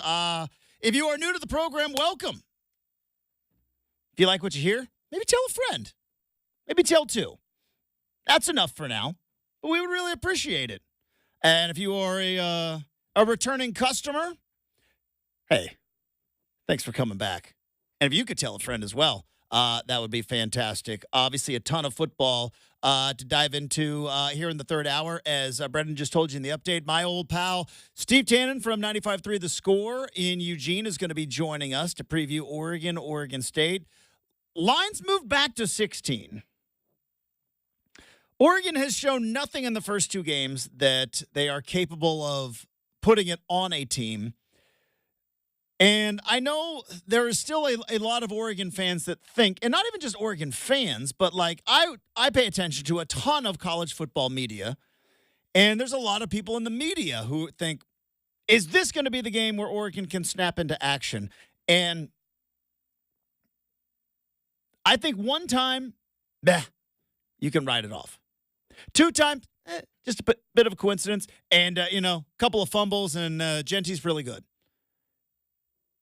If Oregon goes into this game and it's a ball game in the fourth quarter, and this is no slight against Oregon State, but if it's a ball game in the fourth quarter, and it is one of these classic Civil War battles, we take the old school Civil War mentality and bring it to September in the 2024 version. If it's one of those games, then it comes one of those situations where when somebody is telling you who you are, maybe it's time to believe them. And it is an interesting experiment that Oregon is doing right now, because of all of the teams that are in contention for the national title, and Oregon's not there yet. They were at the beginning of the year, and then again, 2 close games. They're not there yet. They can get back, but they're not there yet. Top 10 teams in the country: Georgia, Texas, Ohio State, Alabama, Ole Miss, Missouri, Tennessee, Penn State, Oregon, Miami. We'll throw in USC and Utah. Now, Utah's number 12 team in the country. We know Utah's blueprint. Tough, hard-nosed, physical guys.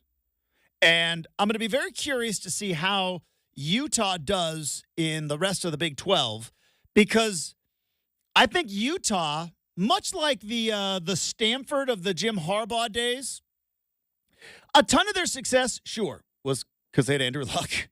But I think a ton of their success that Stanford had was it was the only team you would have to play in the Pac-12 or the Pac-10 who would smack you in the mouth. They'd put you right into a phone book, smack you right in the mouth. No other team in the Pac-10 back then played like that. Oregon was clearly wide open. Oregon State was pro set. USC was pro set. Like, no team was running what we used to call Big Ten football, because the regionality has now gone out of football. Nobody was running football like that. Harbaugh came in at Stanford and said, we are running that. We're going to put tanks stickers on the back of our helmets, and Stanford is going to become the tough guys of the Pac-10. And we all laughed until it wasn't funny anymore. Well, Jim Harbaugh would go on to the 49ers. David Shaw would keep it up for a while, but then Utah kind of took that mantle, where Kyle Whittingham was like, yeah, we don't have the guys quite yet, but when we do, we're going to continue to coach up a physical, tough, smack you in the mouth mentality. So we know how Utah builds their team. Other than that, looking at the rest of the teams that I think are in contention for the national title,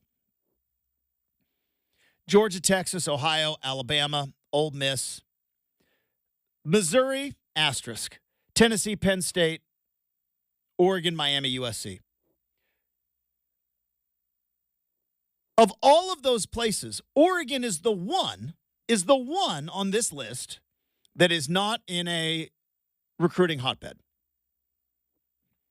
Every team in the South is in a recruiting hotbed. Whether it's right or whether it's wrong, they take football at the high school level differently in the South. We clearly know about it in Texas if you ever watched Friday Night Lights. The reason that show and movie were so good is because it's not that far from the truth. It wasn't like Rudy where they just made up half of it. Oh, Dan Devine's family. I shall defend Dan Devine, even though I don't think he's with us anymore. He's been gone for a minute. I will defend him. Rudy did him dirty. Anyways, Oregon is the only team there that USC is in L.A. Miami is in Miami. Western Pennsylvania still puts out a ton of big-time football players, where Penn State is. Tennessee is right there in the heart of SEC country. Same with Ole Miss. Same with Alabama. We all know about Ohio and Texas. And Georgia has been a recruiting monster. Oregon is in an experiment of it is the only team currently in the top 10. And it's legal now that is trying to buy their way into the club. And they've been trying to do this for the last 25 years to a lot of success. It is the only team on this list. Again, Missouri's got a bit of an asterisk. Georgia, Texas, Ohio State, Alabama, Tennessee, Penn State, Miami, USC, right? 8 teams in the top 11. What do they all have in common? They got a national championship trophy somewhere in their trophy case, if not multiple. If not multiple. The only 2 in the top 11 that, well, 3, Ole Miss, Missouri, and Oregon. And Ole Miss is right there in the heart of SEC country. So Oregon is in this experiment where now that paying players is completely legal, they're not going the Colorado route. They're not trying to buy their entire roster. Dan Laney didn't come in and say, I'm bringing Louis. Everybody can get out, because Mario Cristobal was recruiting really well before. But Oregon brought in Bo Nix, and then Oregon kept Bo Nix another year because they paid him. Oregon brought in, does Evan Stewart from Texas A&M go to Oregon if he doesn't get a pretty nice NIL deal? Like, Evan Stewart was the best wide receiver at Texas A&M. Realized, like, coaching change, don't want to be there. How does that guy end up at Oregon? Well, Oregon paid him. It's legal now. Oregon paid him. I don't know if you saw this, Brenden, earlier in the week, but Mike Gundy was asked about a particular running back that they got, and they go, "What?" Out of the transfer portal, and Gundy goes, "Do you want me to give you the coach answer or the real answer?" And they go, "The real answer," and he goes, "We could afford him." He was affordable. We can't afford a top-tier running back. We don't have that kind of NIL budget.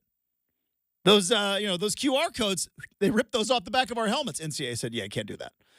We can afford this guy. So Oregon's now in this experiment where they're trying to buy themselves, while it's within the rules. It sounds bad to say, but it's can they buy a national title? And it's just been interesting when you look at how this roster was built. Even back in Oregon's glory years under Chip Kelly, they were in the top 20, top 15 in recruiting once, but mostly sat around 17, 18, 20, 21, 22, somewhere in there in the recruiting rankings. But you know what they got? They got a guy like LaMichael James, who fit what Chip Kelly wanted to do perfectly. They got Darren Thomas as a quarterback, who LSU recruited as a wide receiver. And Oregon said, you can play quarterback for us. We got this offense. Think you'd fit perfect. It was about fit. There were all those years where Mike Bellotti, I think, smartly realized, I can't recruit both sides of the ball. So you know what we're going to do? We're just going to build up our offense. And there's been some great Oregon defenses. I love the gangrene defense. Jeremy Asher, if you're listening, Tigard High School, pride of Tigard. If Jeremy Asher, if you're listening, you were my guy. But Mike Bellotti, if you look at the way they built up their teams, a lot of good quarterbacks, a lot of good running backs. A lot of quarterbacks that played in the NFL, a lot of running backs that played in the NFL. And then ultimately they got to where they could kind of recruit both sides of the ball. And now here we are in this new experiment for Oregon. They are the only team, other than Missouri, who I think have a legitimate chance of making the college football playoff right now, who aren't in a recruiting hotbed and are trying to buy their way into the club. Hey, covers 25 for you, buddy. We got it. Whereas, here comes SC, and they're like, yeah, we know who you are. Go ahead. Come on in. Have you ever been in a club where they've done that? Just let people in because they know them. I've been there. Well, back when Oregon State's defensive lineman was the bouncer at Impulse. I'll put it this way. There's a couple of places I've gotten in because not football, but I'll just say this, Justin. Maybe the reason that Impulse isn't around anymore is there were maybe some coaches, kids, players from a certain team who were in there before they were 21. Maybe a round big ball that you throw. A lot of coaches' kids, very popular a few years ago. They might have been in there at like 18. So I remember that very well. Go figure, right? Go figure. Not going to name names. I cannot name names or point fingers. So you can infer yourself. The bouncer. But he was the DT he was defensive lineman. The imaginary bouncer of the college football playoff club is like, Georgia, yeah, we know you. Come on in. Exactly. Texas, totally. we know you. Come on in. Totally. Even USC, we know you. It's been a minute, but hey, welcome back. Miami, it's really been a minute. Yeah, come on in. Oregon, $50. And Oregon's like, we're cool. We got that. No problem. My dad's a lawyer.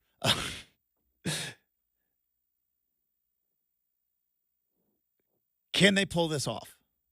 And can they get right in essentially a patchwork mentality? Or, see, and here's the other thing, because we get so obsessed with the summertime expectation monster.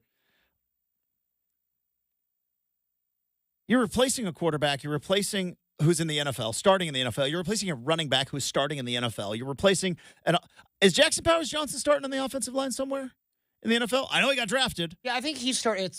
It's Bucky who's still splitting time with Rashad White. Yeah, but did you see his opening game? I don't think he's going to be splitting time anytime. Yeah, he's going to be getting the bulk of those carries. Yeah, should I pick him up in fantasy, Justin? Would you buy low on Bucky Irving? I would, because I love Bucky Irving. Yeah. But that's why I'm bad at fantasy, and it's why I'd be a terrible GM. Would you be like Chip Kelly? You get an NFL job, you're like, LaMichael or Kenyon Barner, I like him. I would be exactly. LaShawn McCoy, we're trading you for Kiko. Yeah. Dude, Nick Foles, you almost beat us one time. Come on over. It nearly worked in Philly. Like, that's the craziest thing. Until it all fell apart. You go back and look at Chip, it was that close. It was that, worked. But then it was the Shady McCoy thing. Because trading him for Kiko Alonso and that whole thing. Well, and then there was rumors that got circulated. I don't know if it was from Chip. I don't think it was. But Shady McCoy had gang ties. And then Riley Cooper, you can Google that guy, or Cooper Riley. Sorry, not Riley Cooper. Yes. Cooper Riley, you can Google that guy and find out what he did one summer, and he didn't get cut. And I think the Philadelphia Eagles, once they realized, he just cut our – and Deshaun Jackson. Remember, he got rid of Deshaun Jackson and Shady McCoy. You're like, and I think the Eagles looked around like, what is this crazy college guy doing? And I think that's when he lost the team. All right. Coming up next, we're going to continue talking Oregon State, Civil War, 12:30 kickoff from Reser Stadium. A guy who I sat next to multiple Civil War games down in my time in Eugene. Friend of the program from 95.3 The Score. Steve Tannen joins us next, 620 Rip City Radio.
All right, fascinating times here in the football world in the beautiful Willamette Valley. As Oregon, uninspiring performances in the first 2 weeks, but got wins out of it, still sit in the top 10. Oregon State, a shutout on the road. First since the Gerald Ford administration, they got a shutout on the road. And now the Pac-12 comes alive as the Oregon State Beavers and Washington State Cougars are rebuilding the conference, all while taking on former in-state foes in September. It's a weird time. Joining us now is my good friend from 95.3 The Score in Eugene. I sat next to this guy for post-game and pre-game shows for 6 Civil Wars. We were 6-0, by the way, as a team. Not that we had anything to do with the performance on the field, but we'll still take that 6-0 record. Steve Tannen back on the big show. Steve, good morning. How we doing, bud? First of all, we get 62% credit for 2009. Exactly right. Second, I am totally confused. Is there a Pac-12? Is it Thanksgiving? Justin, what is going on? It's pure tomfoolery going on in the college football world. Like, yeah, I guess there is a yes, Stevie, there is a Pac-12, I guess is how we would describe it, but it looks a lot like the Mountain West, but it says 12, but there's only 6, and they might keep going after other teams, and it's kind of nuts. So let's dive into that real quick, Steve, because I do think it was pretty significant for both the Beavs and the Cougs that while maybe not the ideal situation, it's at least a situation. At least it's a plan. It's a path forward. And I don't think the timing was coincidental. The fact that Colorado State, Oregon State, and Washington State all seem to be playing Colorado, Washington, and Oregon this weekend, which I found fascinating. But what were your initial thoughts from a day and a half ago when you saw that Pac-12 news? First of all, I thought that basically Washington State and Oregon State were kind of holding the bag and there was some money left over and that the decisions were going to be made, but it would dissolve. And then this announcement comes down, and then the first story I read was, well, are Stanford and Cal coming back? And, we keep talking about a time warp, but, are we going back to the 90s where the Cardinal and the Golden Bears are going to go to the ACC commissioner and be like, psych, we really weren't in your conference to begin with?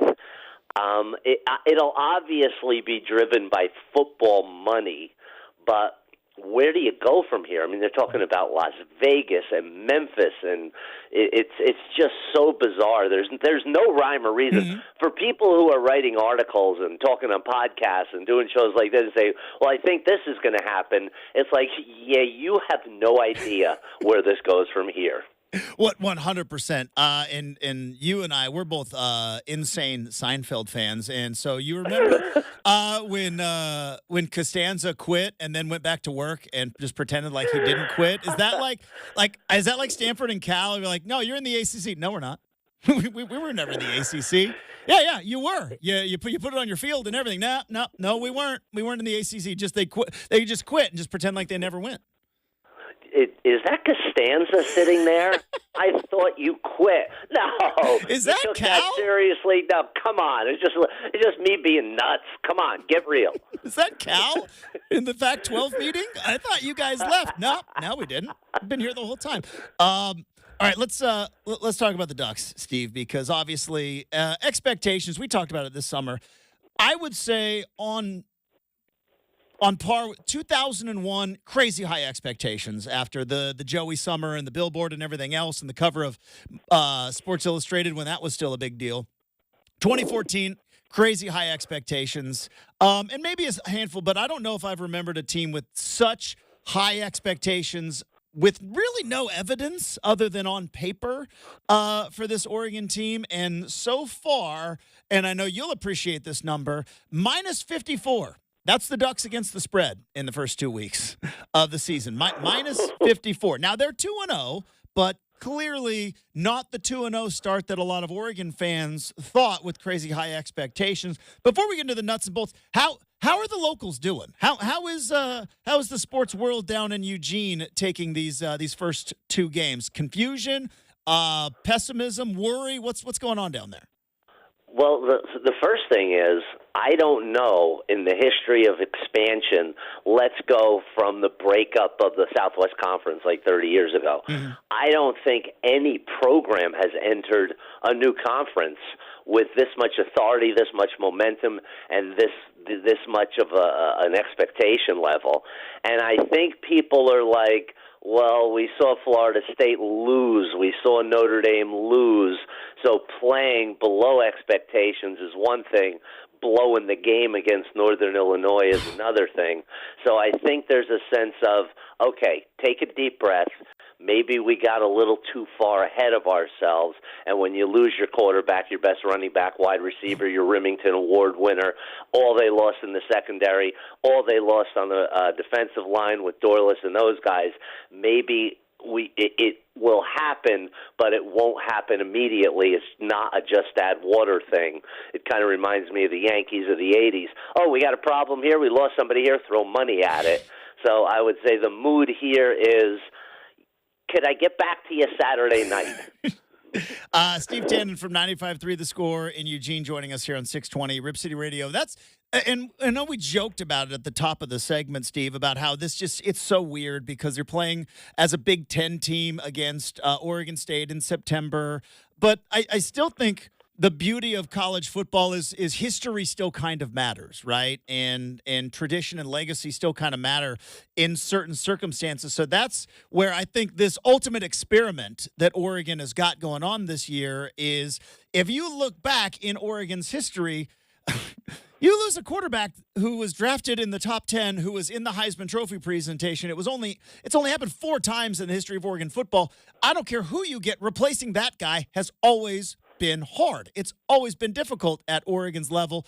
Or is this a new era where you have NIL money? They got, Dylan Gabriel from Oklahoma in a plug-and-play situation. That's where I'm kind of fascinated is this truly a new era of Oregon football, or do we need to almost resort back to, replacing Bo Nix and Bucky Irving is going to be really hard? Well, first of all, you're right.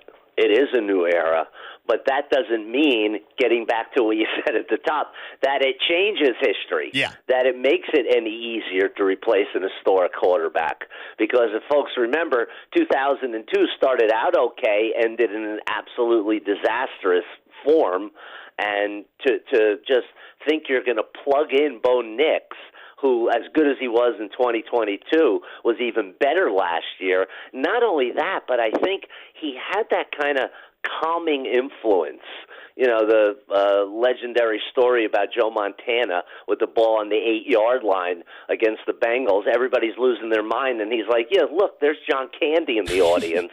I just think Gabriel's got to establish himself as the guy who, when things are going a little bit haywire, is like, I got this. And against Idaho, he led the touchdown drive, and against the last week against Boise State, he led the field goal drive.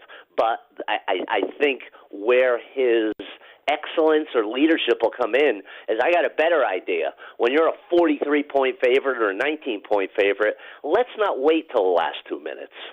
Steve Tannen from 95.3 The Score in Eugene joining us here on 620 Rip City Radio. One of the other things, Steve, I love about football is it's more than just talent, right? It's mentality, it's wiring, it's emotion and all that stuff. And I saw Kirk Herbstreit was on, I think he was on McAfee's show, saying, boy, Oregon doesn't look like they have the same kind of fight.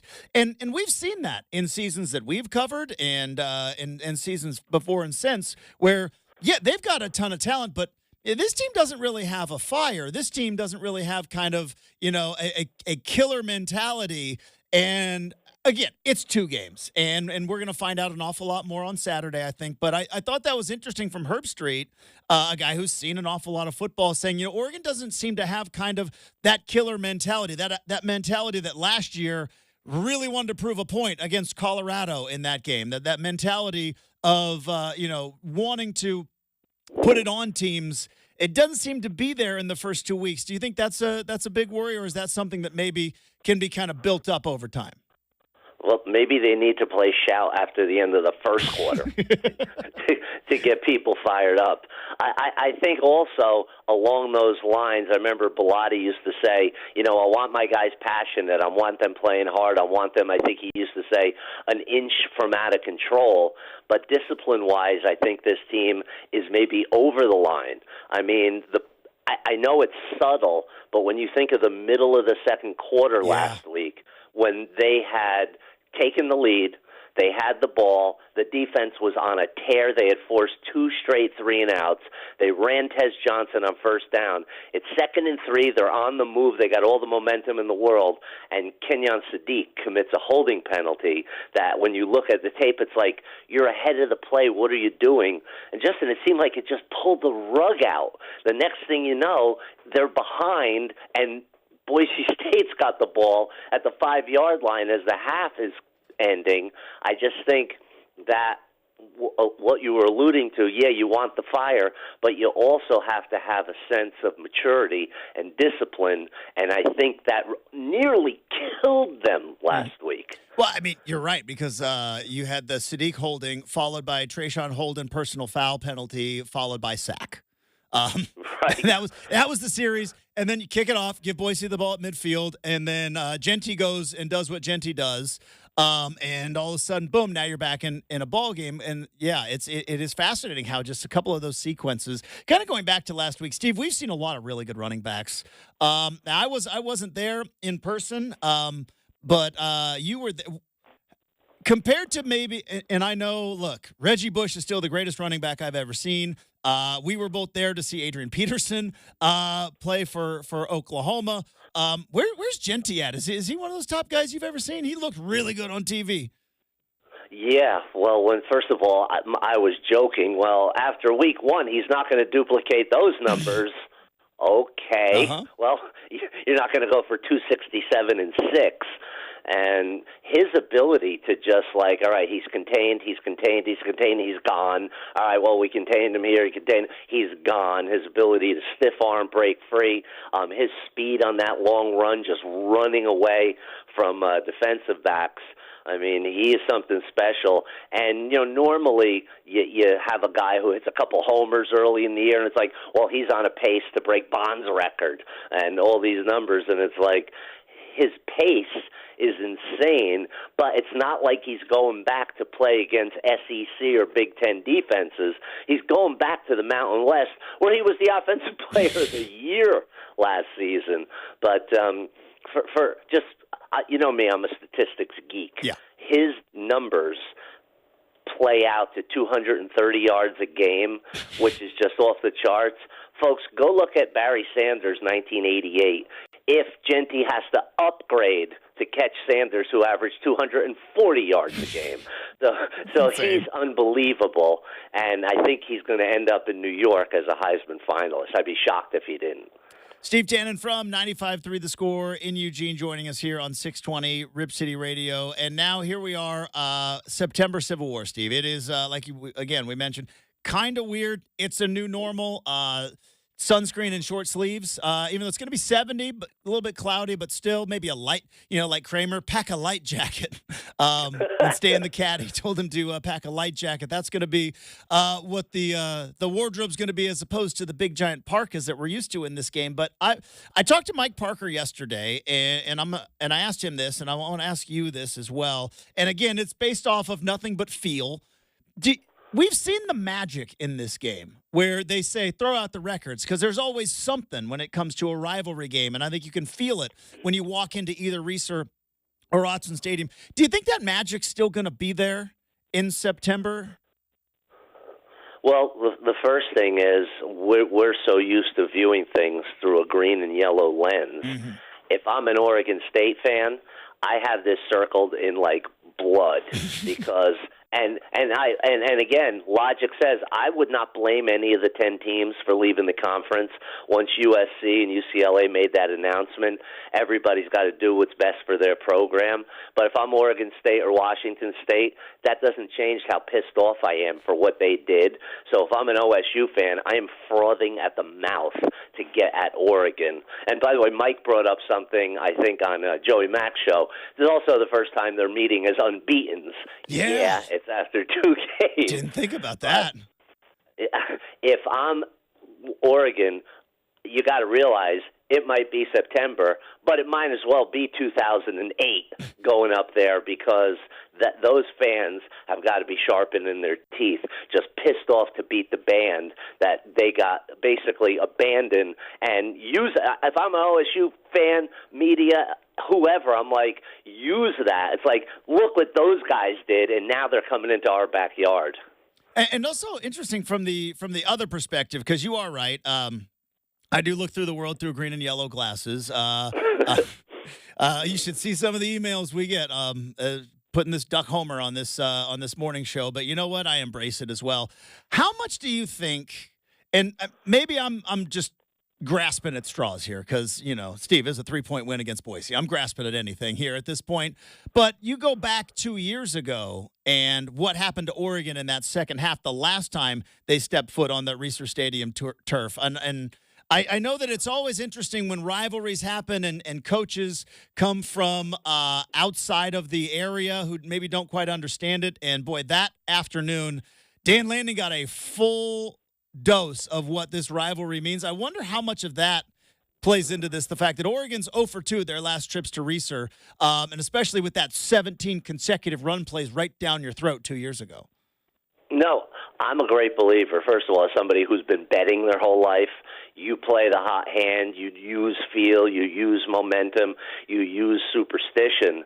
So as far as going there again, it's like when Sappington kicked the field goal last week, I was like, all right, I know this is a little over the top, but every Oregon fan needs to go outside and light a candle, because they finally beat Boise State. The jinx of 08, 09, and the 2017 Vegas Bowl, and the buzzer beater in basketball has finally been laid to rest. So if I would assume Lanning is like, when we went there last time, that was the worst bus ride home ever, and it'll be addressed. So, and in Oregon State under Trent Bray, as weird as this sounds, they still have that Oregon State feel. I mean, they pitched a shutout. They're still good defensively. Mm-hmm. They got a good offensive line. With the duet of Hankerson and Griffin, they still run the ball. So there are a lot of similarities, and it's only been 2 years. And, yeah, if it was me, I'd be like, all right, we need to exercise this demon right now. Steve Tannen from 95.3 The Score down in Eugene. You can follow him on Twitter at Sports Talk 953. You can listen to him each and every afternoon on 95.3 The Score. When does pregame start down there in Eugene for the ball game tomorrow? 9 o'clock. Yeah. It's been a nice, easy cruise. Wake up on Saturday, go about your business. No messing around. Tomorrow, it's like game day's over. You're on. Do it, Tannen. There we go. So you will be cracking the mic 9 a.m. tomorrow down in Eugene for the pregame show. Hey, Steve, enjoy the weekend. Enjoy the ball game. Have a terrific time. We'll look forward to talking to you again soon, my friend. So happy Thanksgiving. No, anyway, just have a good weekend, you guys. Get some leftovers. It sounds good. There we go. Have a good one, Steve. There we go. I could use some stuffing, Justin. I've always said that stuffing should be not a 12-month food, but more than one. It should be more than one. 1 week, one day, how really. did mashed potatoes stick around for all those months? Like, you go to a steakhouse, they offer mashed potatoes. Why don't they offer stuffing? Is it because we don't cook whole turkeys? That's a good question. I don't know. Because it's not expensive. You can go to your local grocery store and get a box of stuffing for like $2. And they sell it year-round. They do. Nobody buys it until Thanksgiving. We make it with chicken sometimes. But it's kind of hit and miss. I think stuffing should be, available all the time. Oh, yeah. There'll be times, Justin, we go to, Costco, get the rotisserie chicken, and then do, a whole bunch of sides with it, stuffing and beans and that kind of stuff. Dude, Costco rotisserie chicken and stuffing. They hit me. You might have just described a weekend coming up here very soon. All right, we have got the RCM mailbag to wrap up the big show next. 620 Rip City Radio.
All right. We made it, gang. Time to wrap up the big show. Get you ready to attack your Friday. Get you ready to attack your weekend. We're going to get to the mailbag here in a moment. I know, Brenden, you put your official prediction up on beaversedge.com. Let me ask you this. Not yet, actually. Not yet. Oh, The prediction was given to our sister site, Duck Sports Authority. So, Ooh, okay. our prediction's coming up this morning. But yeah, I had to give that up as we did like a Who's the Duck Sports Authority guy? Scott Reed.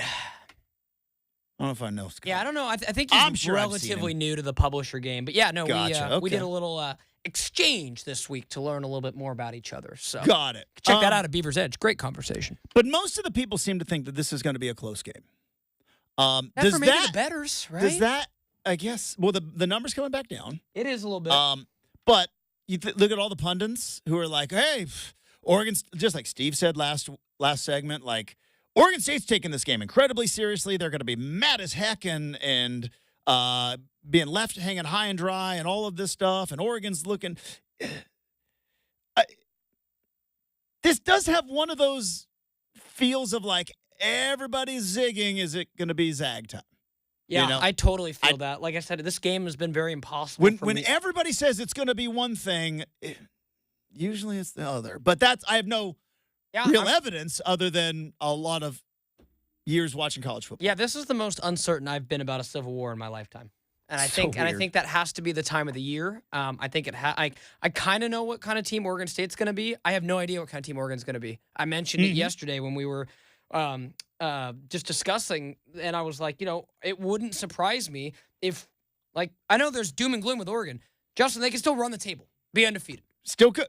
Ohio State's a little tough. I'm just saying, everything is it's still right in front of- in yes. front of them. They didn't do like Notre Dame. They're really, done. You're cooked. Do you have Northern Illinois as a loss, bro? Yeah, maybe you get in as a 12, but If they beat USC, like I think, and run the table, but what's to say that they're going to run the table, which is kind of where I'm at with Oregon, right? Well, it's like, what's to say? Like, but 65, sunny, 12:30 kickoff in Corvallis. It's a beaut. It's not what it was, it's what it is, and it's still pretty doggone good. All right, let's get to the RCM mailbag. Here we go.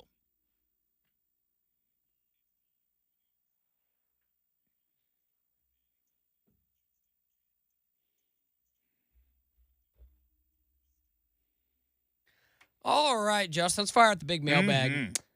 What do you think tailgates are going to be like for this Oregon State-Oregon game? Like, what is tailgating now for this game, knowing that it's in September and the as Justin would say, the frigid temps that make us Oregonians I just think aren't less chili, and maybe more deli sandwich. We did have some chili made in our house this week. Really? Soup season starting. Soup season starting for the Slaughter family. Yeah, well, Okay, make a big pot, get it in a couple different freezer. What do you call it? You throw it in the freezer bags? The ones that take the air out. Why am I drawing a blank on it? Put that in the bag and then and take the air out of it. Gosh, why can I vacuum seal? Thank you. Boom. Thank there it is. you. Why was that so difficult, Brenden? We'll have a little brain so fog we'll right make now. a big pot, put them in a couple vacuum sealed bags, and kind of freeze them and eat them as we want. Gotcha. So Justin, meal prep. You meal prep. You know this. I need a vacuum sealer. I think that might be my next purchase. I think I need a vacuum I sealer. do love having one. I'm not gonna lie. We do soups. We do. Haven't done it in a while. Now, I used to do usually gumbo. I just do Tupperware. Like Tupperware's I'll make a solid. big pot. I'll make a big pot of chili, and then I'll just throw it in Tupperware because I don't wait. A month. I'm gonna it's eat possible. it throughout Could the wait a week. month. When I get a hankering for some soup, boy, that soup it gets consumed. But No, for sure. Like, I need a vacuum sealer. That's solid. I mean, kind of underrated actually when you consider like you can we do that with like spaghetti sauce. I mean, again, bigger house, we kind of got more people to feed, but the house will be one less soon enough, Justin. So I'm curious to see if we might not meal prep in as big a quantities anymore. Because I've always every Civil War game that I've tailgated at, right? It's usually like it's chili, it's soup, it's like You had hot turkey? chips and dip, sometimes some leftovers, but I had I one bet you year, it's a lot of a lot more like maybe burgers and dogs out there. There was one year I remember because we used to tailgate for all these home Civil War games. And Less beanies and gloves and scarves and Yeah. more sunglasses and sunscreen. less Columbia rain gear. Oh, man. That's very true. Columbia rain pants, Columbia jacket. Man, wore that so much. I haven't worn rain gear in a long time. Fine kind of folks at enjoy Columbia that. probably love that you're giving them a little I shout mean, out. hey, man, you got to shout out good rain gear. But then at a certain point, Justin, I'm like, I can be up there and be dry. Like, it's, I don't know if I. Like everyone in Portland, I've got a Nike guy and I've got a Columbia guy. Yeah. And it is, it's nice. I mean, I'm wearing a Columbia hat right now. I wear a Columbia hat every day. So I really like that Columbia. But, yeah, so I was just curious because, like, what do you go with in this game? Because I have been at a CW where we've had, like, Thanksgiving leftovers, turkey, potatoes, that kind of stuff. I've been there for burgers and hot dogs, chili. Do you like? All right, so I'm throwing a party at my house. You want to know what I got? What's on the menu? You wanna Let's do it. Going wings. Oh, so good. Going wings. Amazing. Now Absolutely I'm going Traeger smoked wings. amazing. I'm not deep frying them. I'm going smoked wings, but they're gonna sit in a spicy buttermilk brine for a 24-hour. Any friends of the program get an invite, or is this Justin's family only? Well, you're going to the Yeah, game. I'll be there. I invited Dwight yesterday on the Nice, show. nice. Chad's going to Denver to watch Broncos Steelers. Again? He's going to watch Broncos Steelers. So I threw the invite out. Okay. Well, Hey, if I got a big backyard, and I've all are been- welcome. But yeah, I'll make so many wings. I went to Costco. Clutch. I bought them at Costco. Oh, that's clutch. Yeah, that's good. Like I Also said- got receipt judged a little bit at Costco. Really? I'm- Do tell. I'm Let's close having, out the I'm mailbag having with a this. party tomorrow. And so I went to Costco to get the wings, the dip, because I love their jalapeno spinach dip that they sell at Costco. I could just eat it with a spoon. So I got some of that. But Brenden, I got thirsty friends coming over. So I got a lot of wine, which I don't ever go to Costco and not buy. So I got a lot of wine, and and dude looks at my receipt as he does at Costco, and he looks at the wine and he goes, "Did you get enough?"